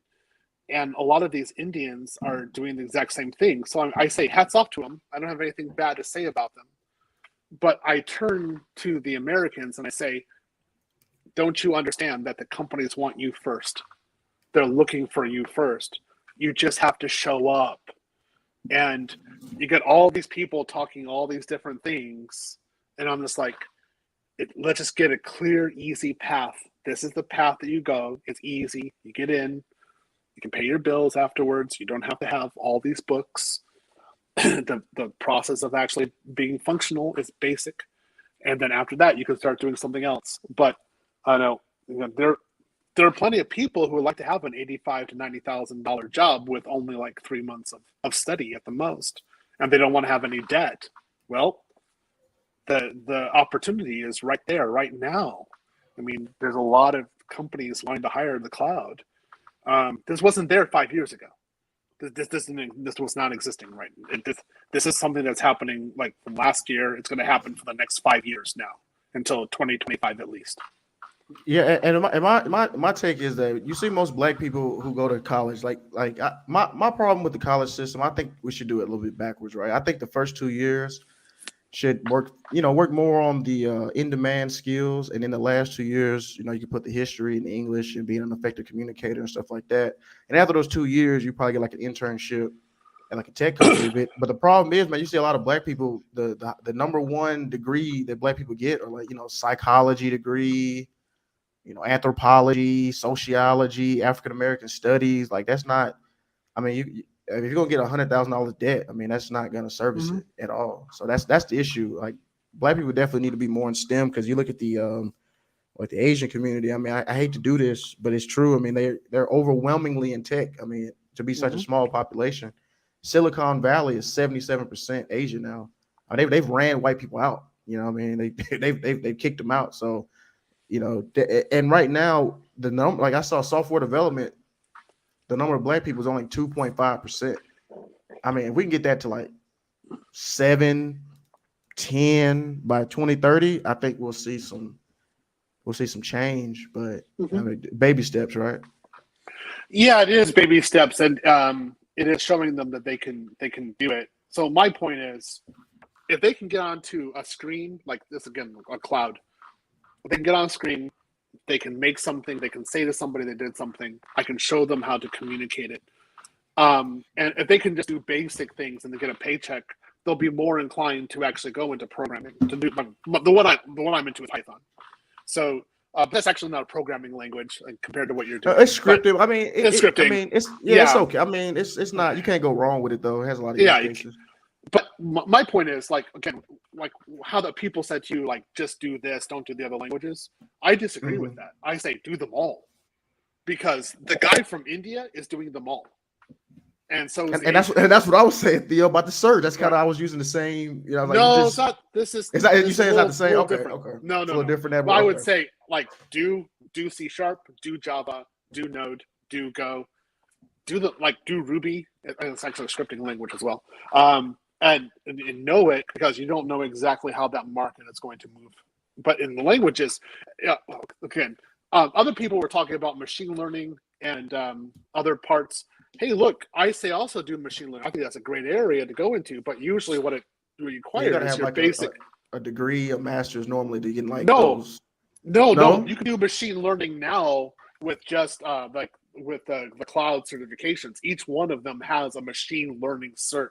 But you need to actually do the basic cert first in the cloud, and then you can jump straight to machine learning if you want to. The education level is there, like an Udemy, and other not boot camps, but other like Udemy and other like $10.99 or $15 courses online. There's plenty of resources to become proficient in cloud and machine learning. I was very surprised. I thought that you had to have all this education. No, you don't.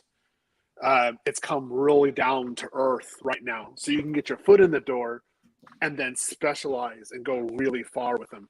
That's what the Russians are doing right now. Also the Chinese and Indians. And the Polish too. Yeah, they're making waves too. And that's why I was saying that's kind of why I push programming, because it's about, what you can do.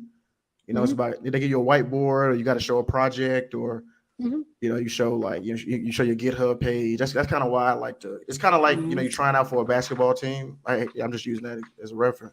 You can see, can you dribble? Can you shoot? Can you dunk? I mean, if you could do that, you get the job. Yeah. But can you check in? Can you check out? Can you commit? Can you understand your brand? Exactly. Yeah. Yep. Yep. Can you? Yep. Can you work in a team? I've had to actually do that now. In the last year, I had to learn how to do GitHub like really well, and this is for security and infrastructure. It didn't matter. I had to use GitHub. I was like, really? Yeah, you got to use. If you want to work remote, GitHub is where. It just like Bitbucket too. I've used Bitbucket before. Bitbucket, you got to use that. There's no other way of getting out of it. So it's basically like, I think it's kind of, in one way, it's revenge of the programmers. The programmers have now made like infrastructure guys like myself go into programming. There's nothing we can do about it. But it's a slow movement. You get your foot in again, telling people who are listening, get your foot in the door, and then do it slowly and move in afterwards and get it specialized. But you could do, again, programming like you're doing. You can do that within 6 months. And you know what though? Because like I said, I had a little trouble with that S3 thing, with that assignment we had. We had to do the S3 hook up the data thing. So I might end up looking at the AWS developer cert, because I was kind of like on the fence about it. But what do you think? You think that's just like, no, you could do I teach that in my cloud practitioner course. The AWS dev, because I know it's different ones, right? Like no, just the S3, how you attach it. Yeah, that's. That's in your cloud practitioner course. Yeah. Like I said, AWS is hot, man. I'd be a fool to say it wouldn't. All right, folks. The polls are now closed. The poll is now closed. If you didn't vote, you messed up, Negro. You had your opportunity. The poll is now closed. And the final tally is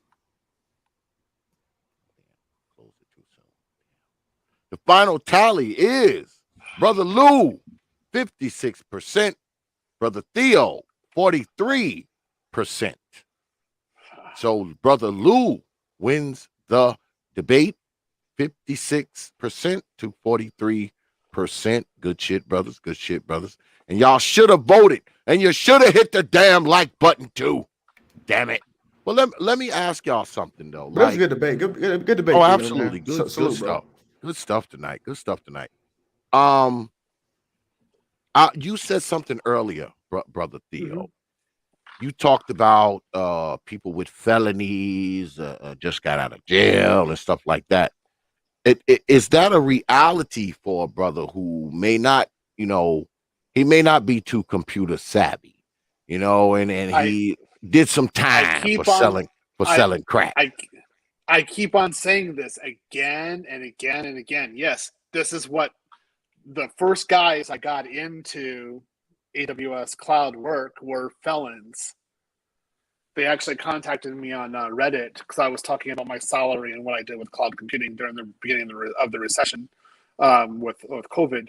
And they said, please help me. I'll do anything. I told them how to do it, and I gave them the steps. And they said, I even have a felon. I said, I don't care. You can do it. So they went out and got the certs, and they got the job. And again, the guy was calling me up. He was so happy. And another guy, he was in the slammer with someone.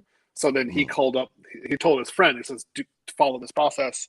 The other guy followed the process too, also a felon. Got the same thing. I keep on saying it again and again. It's like people don't understand. It's like, if you're a black person with a felon, you can go into this work. It doesn't matter. You just can't do it for a financial institution. They'll ding you for that. But any place else, no, they don't care. Okay. So you brothers, are you hearing that? Are you hearing that you could have an well, let me ask you this. And any one of you can answer this. What if a person isn't computer savvy? The only thing they know how to operate is their damn iPhone. What if they're not really computer savvy? Is this a feel for them? Is this a reality for them? I say it again. If you don't know how to use a mouse, this is a reality for you. You can learn this. So my previous course I just taught from May until the end of September, I taught it to people who didn't have computers. And I told them they have to have a computer, they have to go out and buy one. So they went out and bought one because they only using their phones. And then they got it, and I helped them set it up. And I was like, okay, now we're going to go through and do this. And they really weren't using browsers. And I was like, you got to use a browser. This is how it works. And they were able to go on there and do cloud computing and AWS. I gave them some pretty good pointers how to do it. And they, like right now, I'm waiting for them to pass the test. They haven't gone for the test yet. So this is the opportunity right now to actually do that kind of work.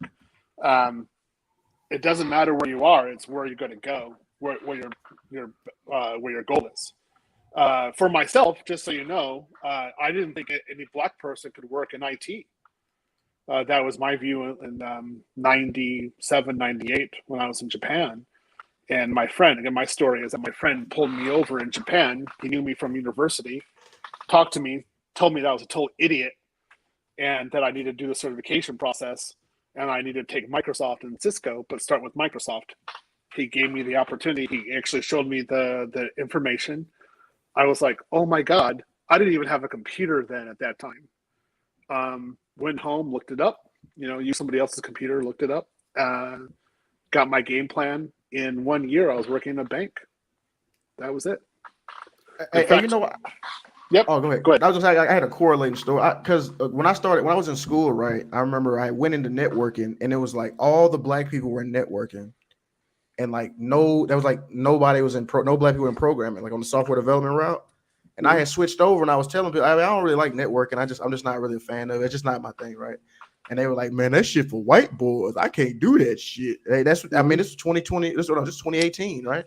And I was like, damn, because I had that mentality too. I thought maybe I couldn't do it. But the thing about it, man, it's more about tenacity. It's more about, that's why math is kind of important. No, not kind of. It is important because it proves that you can sit down and focus on a problem and not give up, right? So that's what I say about programming. It's not easy. It's simple, but it's not easy, right? The way that I look at it is, you have to look at your position in life and are you willing to stay there? So I was an English teacher in Japan. I had a master's degree, but it was irrelevant. I really wasn't using it. And my own worst enemy was myself. And I knew that if I stayed the way I was, I wouldn't even have a career to go back to in America. So what was I going to do? So was I going to go back to America and be a waiter? Like what was my job? What was I going to? I was stuck. And I just said, okay, what do I have to do to get out of this situation? That was it. I just started acquiring the skills. Simple. I'd had a lot of failures, didn't care, just kept on going. And the point that I was going to say was that when I got my job being in IT, I was actually an illegal alien in Japan at that time. And I actually had to report into immigration and tell them that I was an illegal alien. And they told me, they said, like, go get your job quick. Like, do it quickly now. And I did it. And I wasn't even making a salary at the time. I barely was able to pay my rent. I had no money. And I got the job. I showed it to immigration. They're like, they told me straight out. They said, "Don't do that again." Like, they gave me my visa, and that was on Friday. And then Monday morning, I was at work. That's how that worked. So Go ahead. I'm curious. Is there any other challengers for Brother Theo WAF? If you are a challenger, if you find yourself in the clouds and you want to challenge Brother Theo, you know what to do. It's Prophet of Thought at yahoo.com. That's Prophet of Thought, one word, no caps, at yahoo.com. Theo is here waiting on you. You've seen the debate. If you're watching, you know what the rules are going to be. So if you think you can come up here and take on Brother Theo, you know what to do. Hit the email and we will get it on.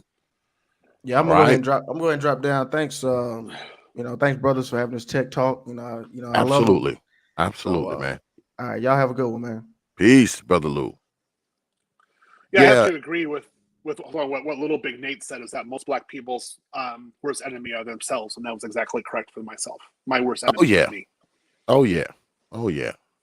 I mean, a lot of times the only thing standing in our way, man, is that one person standing in the mirror, and I guess often what happens is, especially when I sat and I listened to the debate and the things that you guys said, it seems like, it may not necessarily be easy to get into this field, but it's not the hardest thing in the world to do. So, I mean, you got dudes who sitting around, they playing Call of Duty 9 hours a damn day anyway. They can be, sitting in front of a computer, man, learning a skill, acquiring a skill, and making a good living, And I'm assuming that in this field, there's always opportunities to go up, right? There's always opportunities to move upward, right? You just have to, get more certifications and you get more pay. Yeah. So this is really how it works. You have to work to death and go broad, and then also go deep, and then you have to go towards a specialization, and then again broad and deep, and you're trying to do cross knowledge. So when you get into the specific job, I talked about this in Bernard. More than likely, you're in a red ocean. When you initially work, I was. Right now in cloud, you won't be in a red ocean, but you don't know how long it's going to last. So you need to specialize as fast as you can. And one of the reasons why women, as far as my humble point of view, when women have a wage gap, what they say is that they don't specialize. What they do is they go into red ocean jobs and they stay there, and their wages are constantly going down or stagnant. So if you're doing this in IT, if you go into a red ocean job, you need to recognize this red ocean and get out of there as fast as you can and do some sort of specialization.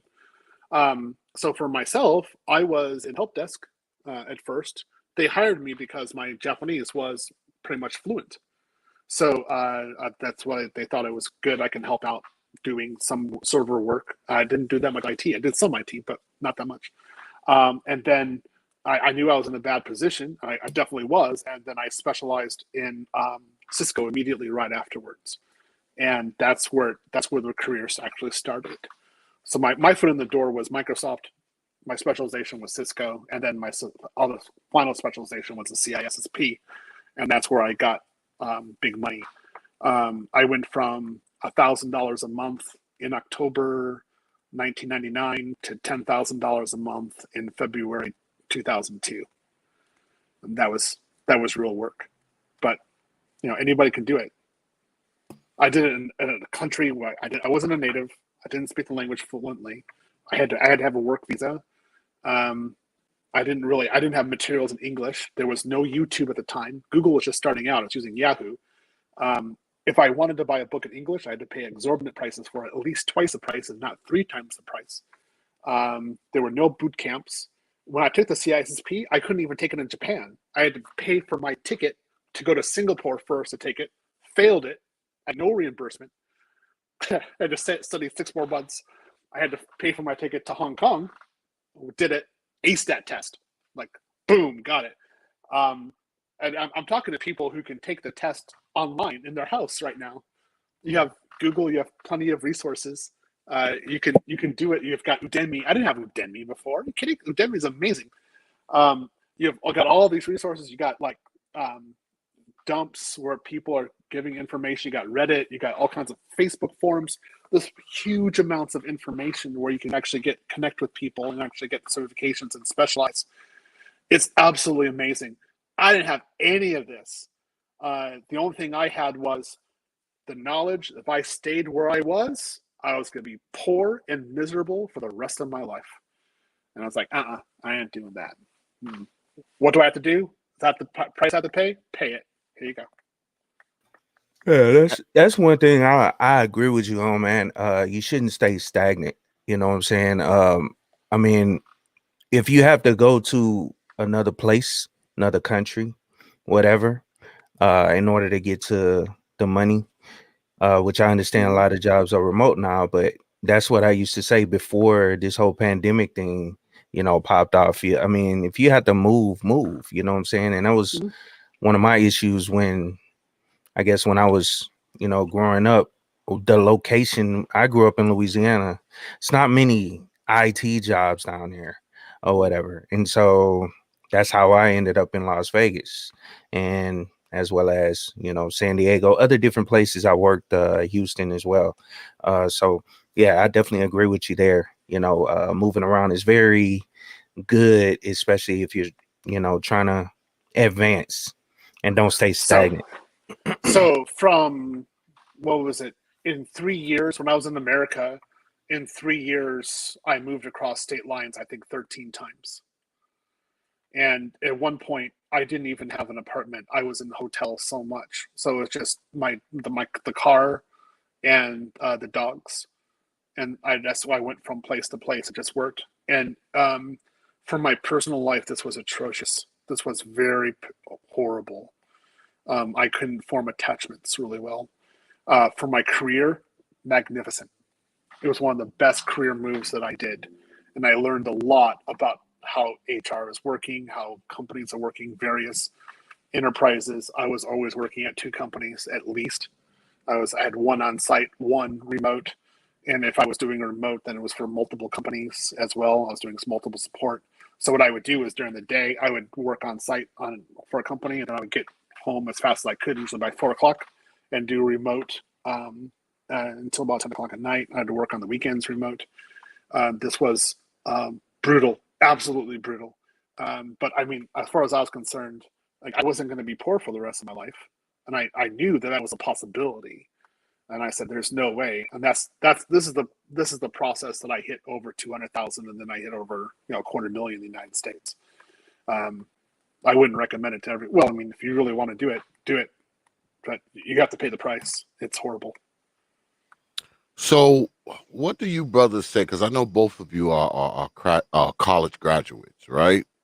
So what do you brothers say to the people who say, look, man, I didn't go to college. All I got is a GED. I may not be smart enough to do this. Like, what do you say to those brothers? I tell them to shut the fuck up, and they can do it. Yeah. Because you don't necessarily need to be a college graduate, right? No, you don't. No, when I did mine, I wasn't a college graduate in Japan. I mean, I was one in the United States, but they don't have to recognize American education. So I was a foreigner without formal education in their system, and I still did it. That's the way that guys from India do it as well. I didn't have it, and there's people who don't have the education, they're defeated, and I understand it. And I'm like, look, I'm going to help you through this. You can do it. This is how you do it. This is the way you get in. And I show them how to do it, right? Especially right now because cloud is so good. I would say, 5 years ago, no, this would have been a little bit more difficult, a little gruesome. It'd be possible, but that's when the big virtualization was going on, and you actually need some skills for that. But now, point and click, that's your big skill. Yeah, this is like for hiring Americans. This is in IT. I think this is one of the golden ages. The problem is that a lot of people are defeated and they don't think they can do it. And I really want to have more African Americans in there and actually working. I'm tired of being the only black male, not only in my group, but in the entire floor. Like maybe the floor and the top floor and the bottom floor, I'm the only black male. It's irritating. I'm going around. They have the ABWs in there, but that's more of affirmative action, and they're doing something that's not even tech related. It's more like project management. And I'm like, you're a glorified babysitter. Can you get on the prompt to do something? No. All right, that's what I thought. Yeah, I'm just irritated. You get to see another person coming in that's not a part of your tribe, and they start thinking like I'm token, and then they're like, well, your accent's rather white, so you half white. Yes, I am.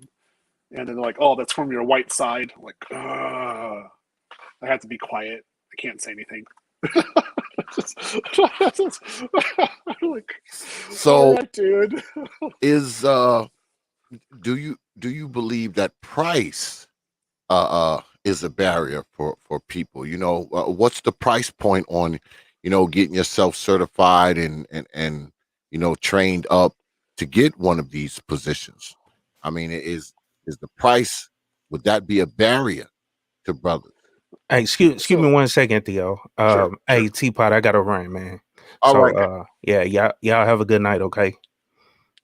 Peace. Peace. Yep. Peace.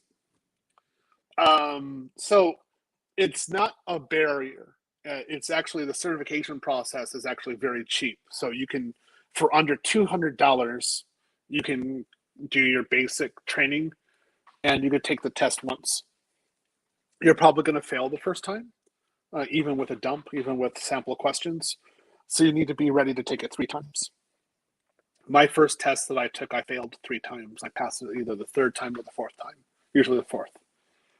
You have to have that kind of resilience.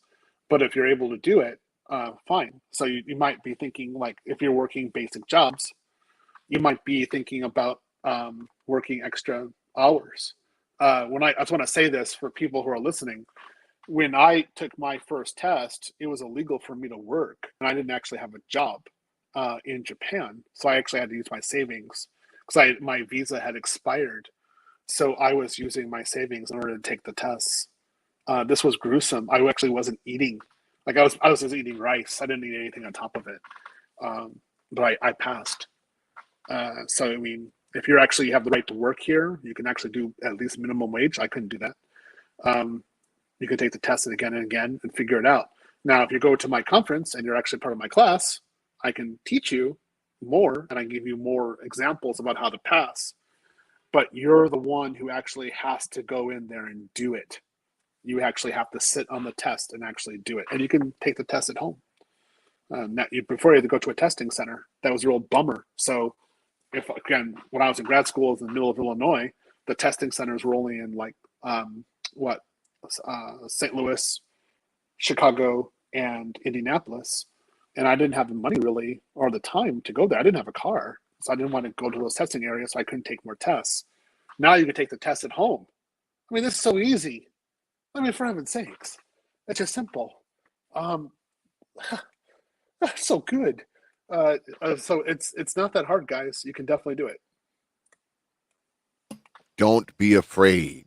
But like you were saying earlier, I think there's a compound fear of failure with many of us. I mean, We're so afraid we're going to fail at it that we just don't do it. Yep. And I think that's a problem, man, because Mhm. there's a lot of young people out there, especially young brothers. There's a lot of them out there just wasting their lives. They're just like I said, Mhm. they're down in the cellar, Mhm. they're playing Call of Duty all day and Madden, and they're down there smoking weed and doing all this kind of foolishness. They could be taking that time and getting themselves certified. They can be Mhm. taking their time. They can be taking that time, doing something that could take care of them for the rest of their lives. And you say they Mhm. can do it at home. I mean, Yeah. so it's like, there's so many opportunities, especially now. Did the IT thing boom during the pandemic? Did it really boom during that time? Yeah. It boomed. The coronavirus was one of the best things that ever happened. It changed the market so well. I had been complaining for years about being on-site work, that you had to do it. I was saying, why do I do on-site work? Because ultimately I'm doing everything remote. So basically it's like this. I can do the work at home, or I can go to the office and still do the same kind of work. I don't do anything in the office that is related to the office. All my systems are remote. So why am I in the office? I kept on telling this to people. I was like, you're destroying me personally. I'm going to place to place. I can't pay like a mortgage. I can't establish roots. I can't establish friendships. All it is me moving from place to place for the job. This is a personal torture to me. Why are you doing this to me? And with coronavirus, everybody had to stay home. I was like, oh yeah, good, yes. And then us in IT, we stepped back and said, well, now we did this for over a year, so we're not going to go back into the office. What are you going to do? And the recruiters and all these HR office, they're like, yeah, we agree, because like entire departments are like, yeah, we're not going to go back into the office. We refuse. And that's we are winning the market. So now it's the big question is where do I want to live? And again, a lot of people, again, you talked about failure. I had that problem before, and I had to learn to embrace failure. This is the process. You first create a process. This is the path to success. You first create a goal, then you create a process to that goal. Then you test that process. And in that process, you're going to fail. And what the failure does is show you where the problems are. That's it. It just tells you this is where the problems are. Then you correct the problems, you refine your process while maintaining your goal, and then you test again and see if you're successful. Maybe you are, maybe you're not. But if you don't fail, you will never succeed. It's impossible. You must embrace failure. And I fail all the time. It's fine. I don't care. Yeah. I mean, the risk of failure, the possibility of failure, is always there no matter what you do. I mean, there is that possibility of failure.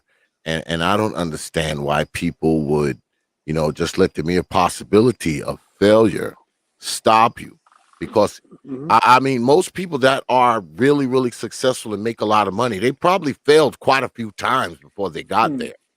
I mean, they didn't just Mhm. jump up one day and everything they did was like this ultimate success.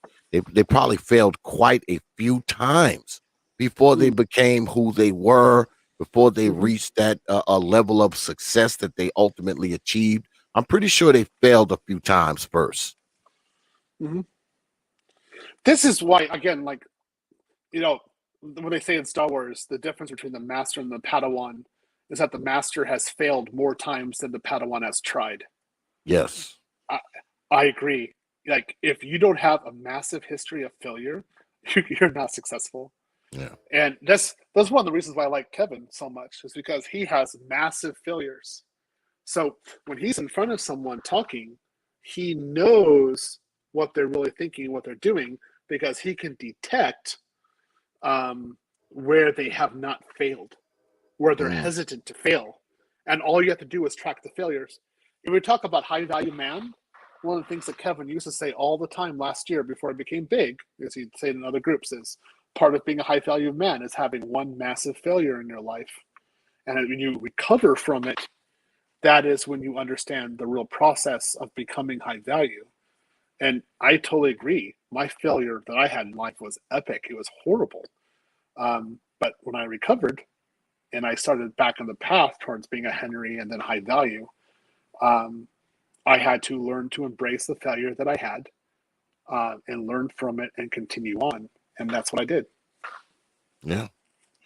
It's all a part of life, man. It's all a part of building something and having something. I mean, if you haven't failed a few times, you probably haven't tried much. You probably haven't tried much if you haven't failed a few times. Yep. But when you talk about these IT fields, though, like Brother Lou was saying earlier, you know, a lot of people say, "Oh, it's for white people, that's for Asian people, that's for this people, that people," and it's that too, man, because we seem to think that certain areas of success are only, you know, marked out for certain people, not for us, and I just think that's the stupidest of ways to be thinking, folk. I mean, if you have the will and you have the stamina, man, and you have the ability to not just risk the failure, but step out there and do something that people say you can't do. I mean, if you have that, man, you can succeed at it, man. Why can't you? So let me explain like part of my story, how I had my problem. So for myself, both my parents are white, and when I wanted to use the computer, my father wouldn't let me use it. This was selfishness on his part because he actually wanted me to pay attention to him or to be dependent on him for the computer. This was him being stupid, but that was his thought. So I looked around, and of course, I was in a mainly white environment, and I saw that only the white people were using computers. And then I thought that a black person couldn't use a computer. Now, nobody told me that, but that thought was in my head. So when I went to university, I saw black people using computers, but that thought was very well ingrained. So I took some computer courses, but for the most part, I was the only black person. So I still hadn't seen any black person work in IT, but I still thought that if a black person took IT, it was kind of like a trivial thing, like a hobby. And I went to grad school in IT and in computer science. Still thought the same way. Nobody told me that a black person could not be successful in IT. It was all me inside my head. That was it. It was what I was seeing with my eyes. So that again, when I was in Japan, and my friend from university met me by chance, unbelievably, and told me that I was being stupid, and my thinking was my problem. That was it. He got really into me and says I could do IT. What was I doing? Why was I being an English teacher? And he just really drove it into me and showed me the way to get out. I was like, I was suffering so much being an English teacher. I was like, I'll do it. I don't care what it is. I don't care the cost. And then I had to work slowly to get rid of that thought from my head. And that was a hard process. But the more money I made, the better off I was. And then the more that the idea came out. And so I got a CISSP, which is Certified Information Systems Security Professional. I got it in 2001, and I was Japan's 5th person to get it, and I was the first foreigner. So for a time, the entire foreign population who got the CISSP was black in Japan. And I never really thought about it that way, but that's actually was true. And I looked back and I was like, wow, that was an achievement. What was I thinking? Why did I have this in my head? So I self-sabotaged. If I hadn't self-sabotaged and I had properly studied and I had confidence, boy, I mean, I'm doing well now. I would be light years away from where I am right now. It's all because of my thinking. That's it. Yeah. But I think what often happens is, you know, because I'm a true believer that environment affects thinking, thinking affects behavior, behavior affects results. So I think a lot of us are in, you know, these environments where, it affects our thinking. We got people telling us we can't do it. Mhm. We got people around us saying, that's for white folks, that's for Asian folks. So Mhm. you get enough people telling you that crap, you start thinking that way. And Mhm. once you're thinking that way, you start acting that way. And Right. once you start acting that way, your results are going to be, whatever they are. Because from the beginning of the cycle, beginning with the environment, you've already kind of canceled yourself out of something. You've canceled yourself Mhm. out of a decent living, being able to take care of yourself, your family, your wife, your dog, your whoever, because you've already Mhm. canceled yourself out by the way that you're thinking. Right. No, you're entirely correct. And this is the problem that I see in America with us. And I see a lot of brothers thinking this way, and then they keep on going lower and lower and lower. It doesn't stop. It hits their relationships, it hits their work, their view on life, their expectations for retirement, everything. And I have to come in and try to stop this. And they would say, for example, they would say all this stuff like why I'm the exception. And I keep on telling them I am not the exception. I am exactly like you. I had the exact same problem you did. It doesn't matter that I had a certain kind of background. You and me are exactly the same. Let me help you get out of this. And my issue is that they have to really want it. So that's why I do better with people who are miserable because they'll do anything to get out of that situation. But if somebody accepts it, their situation, and they're like, well, okay, that's like they take my course and they're like, oh, well, that was good. I learned something, but the job ultimately or this kind of work, I can't do it. It's just impossible. I can't do it. I can't help that person. I can bring the water to the horse, but I can't make it drink. Yeah, it's true. There's nothing I can do.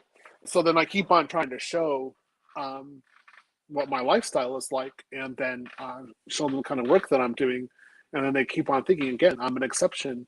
So this is why I'm trying to get more brothers. That's why I'm doing my conference. I'm trying to get more brothers into it and actually doing the kind of work that I do. And then I want them to branch off and do something like Lou is doing, something different, and specialize and say, hey, look, I got my foot in the door. Now this is what I'm doing. This deal is just a start and I'm doing this off something totally different, and this is great. I'm happy. And as far as I'm concerned, if you get more people doing this than within a certain group, like we have within the manosphere, the perception will change for some people, and it's going to be a slow progression. I'm thinking between 5 to 10 years. You get people going more and more into IT. Maybe the other people will be teaching, like Leon 411. He'll be teaching civil engineering. Other people are teaching notary. Other people teach other points. That's good. Various others. I mean, maybe you could teach people, what you do. You own your own company. Um, you get people moving and seeing that we can work and we have this. We can do it. There's no reason to think we can't. We can do it. Um, then the narrative changes, and it's going to take a process, but we need to start to change the narrative, or else, the ABW wins.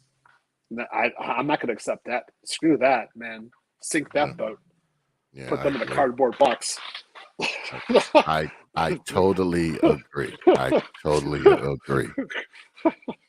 Well, I'm not dealing with that. Heck no.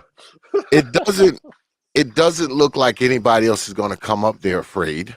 So we're going to go ahead and wrap it up. I appreciate you coming through, brother Theo, as always, and hopefully brothers out there learned something from tonight. Not just the whole debate thing aside, but there's a lot of knowledge shared tonight, and hopefully brothers pick some of it up, and hopefully they'll take some of your advice and some of brother Lou's advice and some of brother KIT's advice, because some real lessons got dropped tonight, man, and I hope people understand that, man. I mean, it was a bigger message than the debate, folks. What was inside that debate was very valuable. And if you're someone who came in late, you might want to go ahead and rewind it and check it out, because some very valuable information, man, was passed on tonight. And Mhm. at the end of the day, man, I think that's what all of this stuff is about. All right. And go ahead before you leave. Go ahead and shout out the Manosphere meetup if you Okay, want to. so we are going to have a Manosphere meetup at a conference in IT. So the Manosphere meetup is going to start on December 3rd, Friday in Atlanta, and that's going to be headed mainly by Little Big Nate. He's organizing that. I'm providing the venue. I'm actually like basically the executive producer of this. Many people will be presenting there, including Obsidian. So this is going to be great, and this is a real opportunity for us to talk about our issues, but Black conservatism, what our values are, and what we're thinking about our image and how we're moving forward in the future. This is going to be part of the Manosphere. The next day, we're going to have 2 meetups. So other people will be able to hold small workshops. For example, 411 will be able to talk about civil engineering. My small workshop will be the Passport Group, which is how to work remotely and actually how to deal with living in another country and dating there locally. And then after that, I'm going to have my IT conference, which is going to start with how to get into IT, how to work remote, how to actually, if you live in the United States, actually how to transition into an IT role in the United States. And this is mainly set for people who have no education, they're not university educated. Maybe they have a felony. They're not making that much money. It's set for them. Now, other people can come. Although these people have no experience in IT. Other people can appear, sure, anyone can. But I know that if I aim for the lowest level, that I can help everyone. Okay. Then after that, I'm going to be teaching IT Cloud, which is AWS Cloud Practitioner. I'll be teaching the course for 15, 16 weeks. And it'll help to actually get into cloud. And then again, you're going to be using this book right here. You get this on Amazon. And then we're using one course from Udemy, and it's like $10. And I'm doing this all for free. You don't have to pay for it. And then after you take it and pass it, and you hopefully get past the test, I will be helping you to actually prepare your LinkedIn, your resume, to get a story together, so that you can be a little bit more convincing and get yourself into IT properly. After this course, I will also be teaching what's considered to be a DevOps course. This is going to be associated with this one, Cisco Certified DevNet Associate. And this is going to be related to DevOps, beginning DevOps with the cloud. And then also in relation to that, I will be teaching Terraform. So this is Terraform right here. Terraform is the main tool, or the biggest tool is used for automation. So I'm going to be teaching all of this particularly from between 3 to 6 months online. It'll be all for free. You have to do is 10. You have to have your own computer.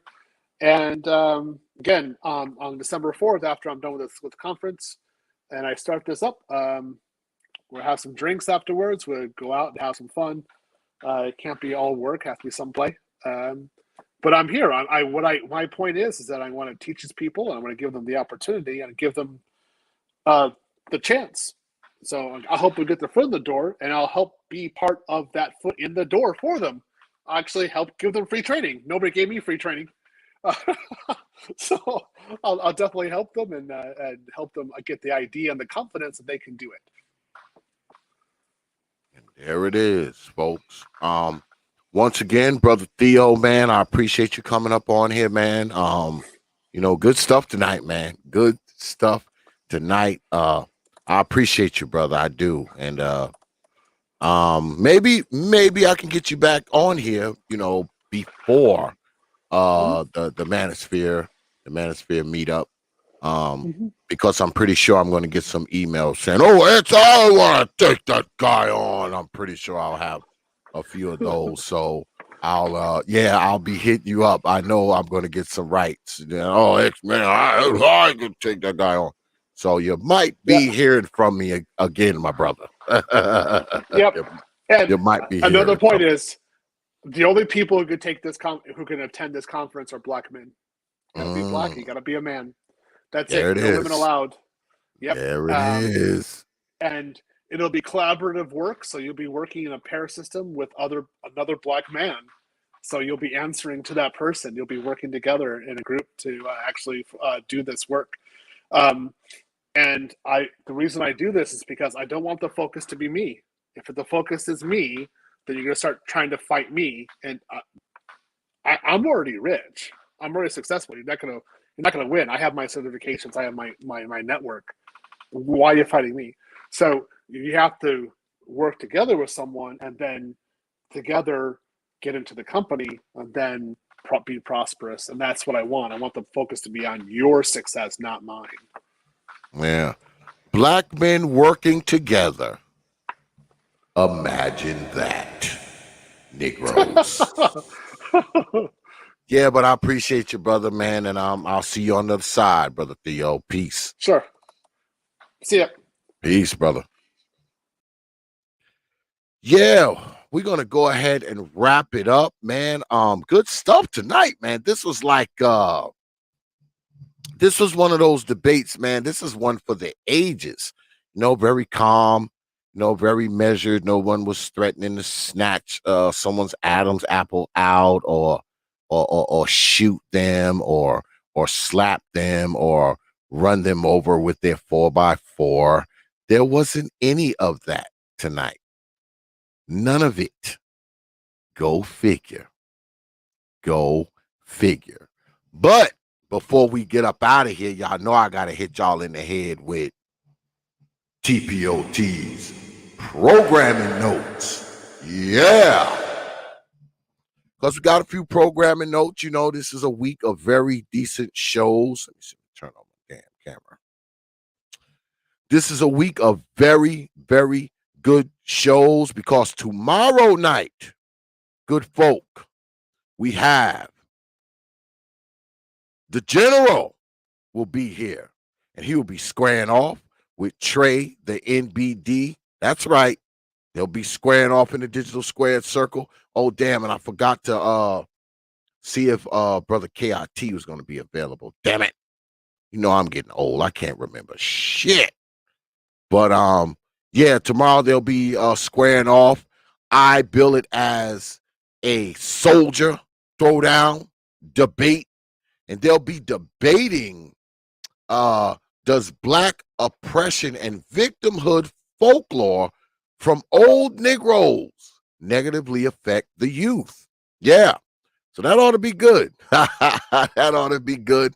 So be here, man, 9:30 p.m. Eastern time right here on the T.P.O.T YouTube page. You Negroes know the General and Trader NBD will be squaring off in a digital squared circle. Then we end the week up Friday. The one and only Baba Tunde Umana will be here, and we will be talking about the season of the witch. I'm not going to say what it's about. You have to show your black behinds up here if you want to know what's going down. That's right, Baba Tunde Umana, Negro Wars himself, blogger, author. He'll be here, man, and we'll be talking about the season of the witch. You don't want to miss this one. You don't. All right. So a little recap: Baba Tunde Umana, Friday night. Tomorrow night, the General squares off with Trader NBD. Well, hold up. I think we're using, I don't know why I have two photos, but anyway. Yeah, the General will be squaring off with Trader NBD. They will be debating. So make sure you're here, man. Good stuff for you coming up all the rest of the week. All right. All right. So we're going to go ahead, man, and wrap it up, man. I appreciate everybody for coming out tonight, man. I appreciate all the super chats as well. But most importantly, man, I appreciate you good folks, man. More important than anything else, more important than your money is your participation, man. That's always the most important thing. Because like I always say, man, you could have been anywhere on a Wednesday night and you decided to be here. And it is appreciated, man. Because like I always say, man, I don't take you good folks lightly. I never have, and I never will. You got my word on that, man. All right? All right. And make sure you hear tomorrow and Friday. God damn it. And I got a quick video coming up that I'm gonna be debuting probably tomorrow or the next day. It's a shout out and homage to the Blue Collar Brothers, so be looking for that as well. All right. So with that, I will leave you good folks with 3 words, you know, like I always do. Open your mind. Hours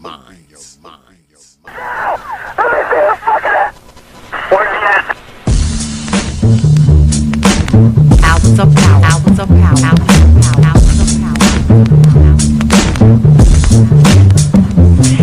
And so a community is where you control your police, you control your commerce, you control your education, you control your house. We don't control none of that. We live in a hood. Huh?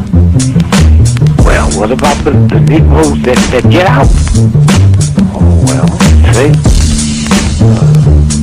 my cousin, they say he's a multi-millionaire, almost got $1 billion. 3 PhDs, working on 2 more. Driving down the street in Chicago in his Rolls Royce, enjoying himself, and he hears these sirens and looks through the mirror and sees this cop car flashing lights. He squeezed the steering wheel, man. Heart beats fast. Because he knows the price of a Negro, what it could be. And then when that cop car passed him by, he said, thank God he wasn't after you in the first place, Paul. That Negro thing you can't get away from. It's universal. They wasn't coming after you. With all your millions, with your Rolls Royce, with your PhD, didn't help. That's the hood. Huh? Why do you think you never pick up a paper until you read over and over and see white families come? You think it's thousands of black cops in America. Why don't you see white families crying as black cops shot my loved one 40 times in the back of the head? Why do you think black cops are that? Think they're more spiritual? Think they're better? No! They got enough sense to know that white folks ain't gonna tolerate it. And I will stop in our neighborhood when we decide we will not tolerate it. Now, if we was organized, which is hard to organize people who are just gonna run crazy and you don't know you're crazy. But if we were, with the money we have, and the many people who would come to our aid that don't know what it's like to be a Negro, and we said, look, we saying, if we don't get a federal law to deal with police brutality, that anytime a cop or anybody carry a gun, have to have a license just like you used to drive a car. And if you use it wrong, then you lose your license. And if it's upheld, you can never work again as a cop or a store guard or a private detective. How do you get Congress to protect you? Well, you take your economic power and you call on your friends, black, white, young and old, and say, this coming Christmas, if we don't have a federal law to outlaw police brutality by law, if we call them for a nationwide boycott of Christmas and it'll start on Thanksgiving. Well, let me tell you what that means. 79% of all retail in America happens between Thanksgiving and Christmas. People stay in business all year, lose money just for Christmas, huh? Well, what happens now? Black Fifth Avenue, Toys R Us, Sears and Roebuck, Westinghouse. They will get the bill, and all they got to do is make one phone call and say, Harry, that's the senator, I want that bill pushed through in 3 days. Okay, it's an economic thing. It's that simple. But we have the power, but the system has wiped us out so bad. Hours of power. Hours of power. Hours of power. Copy. San Antonio, Lincoln 6. Go ahead. Clear suspect down, 10-4. That's 10-4. The officer's code 4. We have one suspect that's been shot. Open your minds.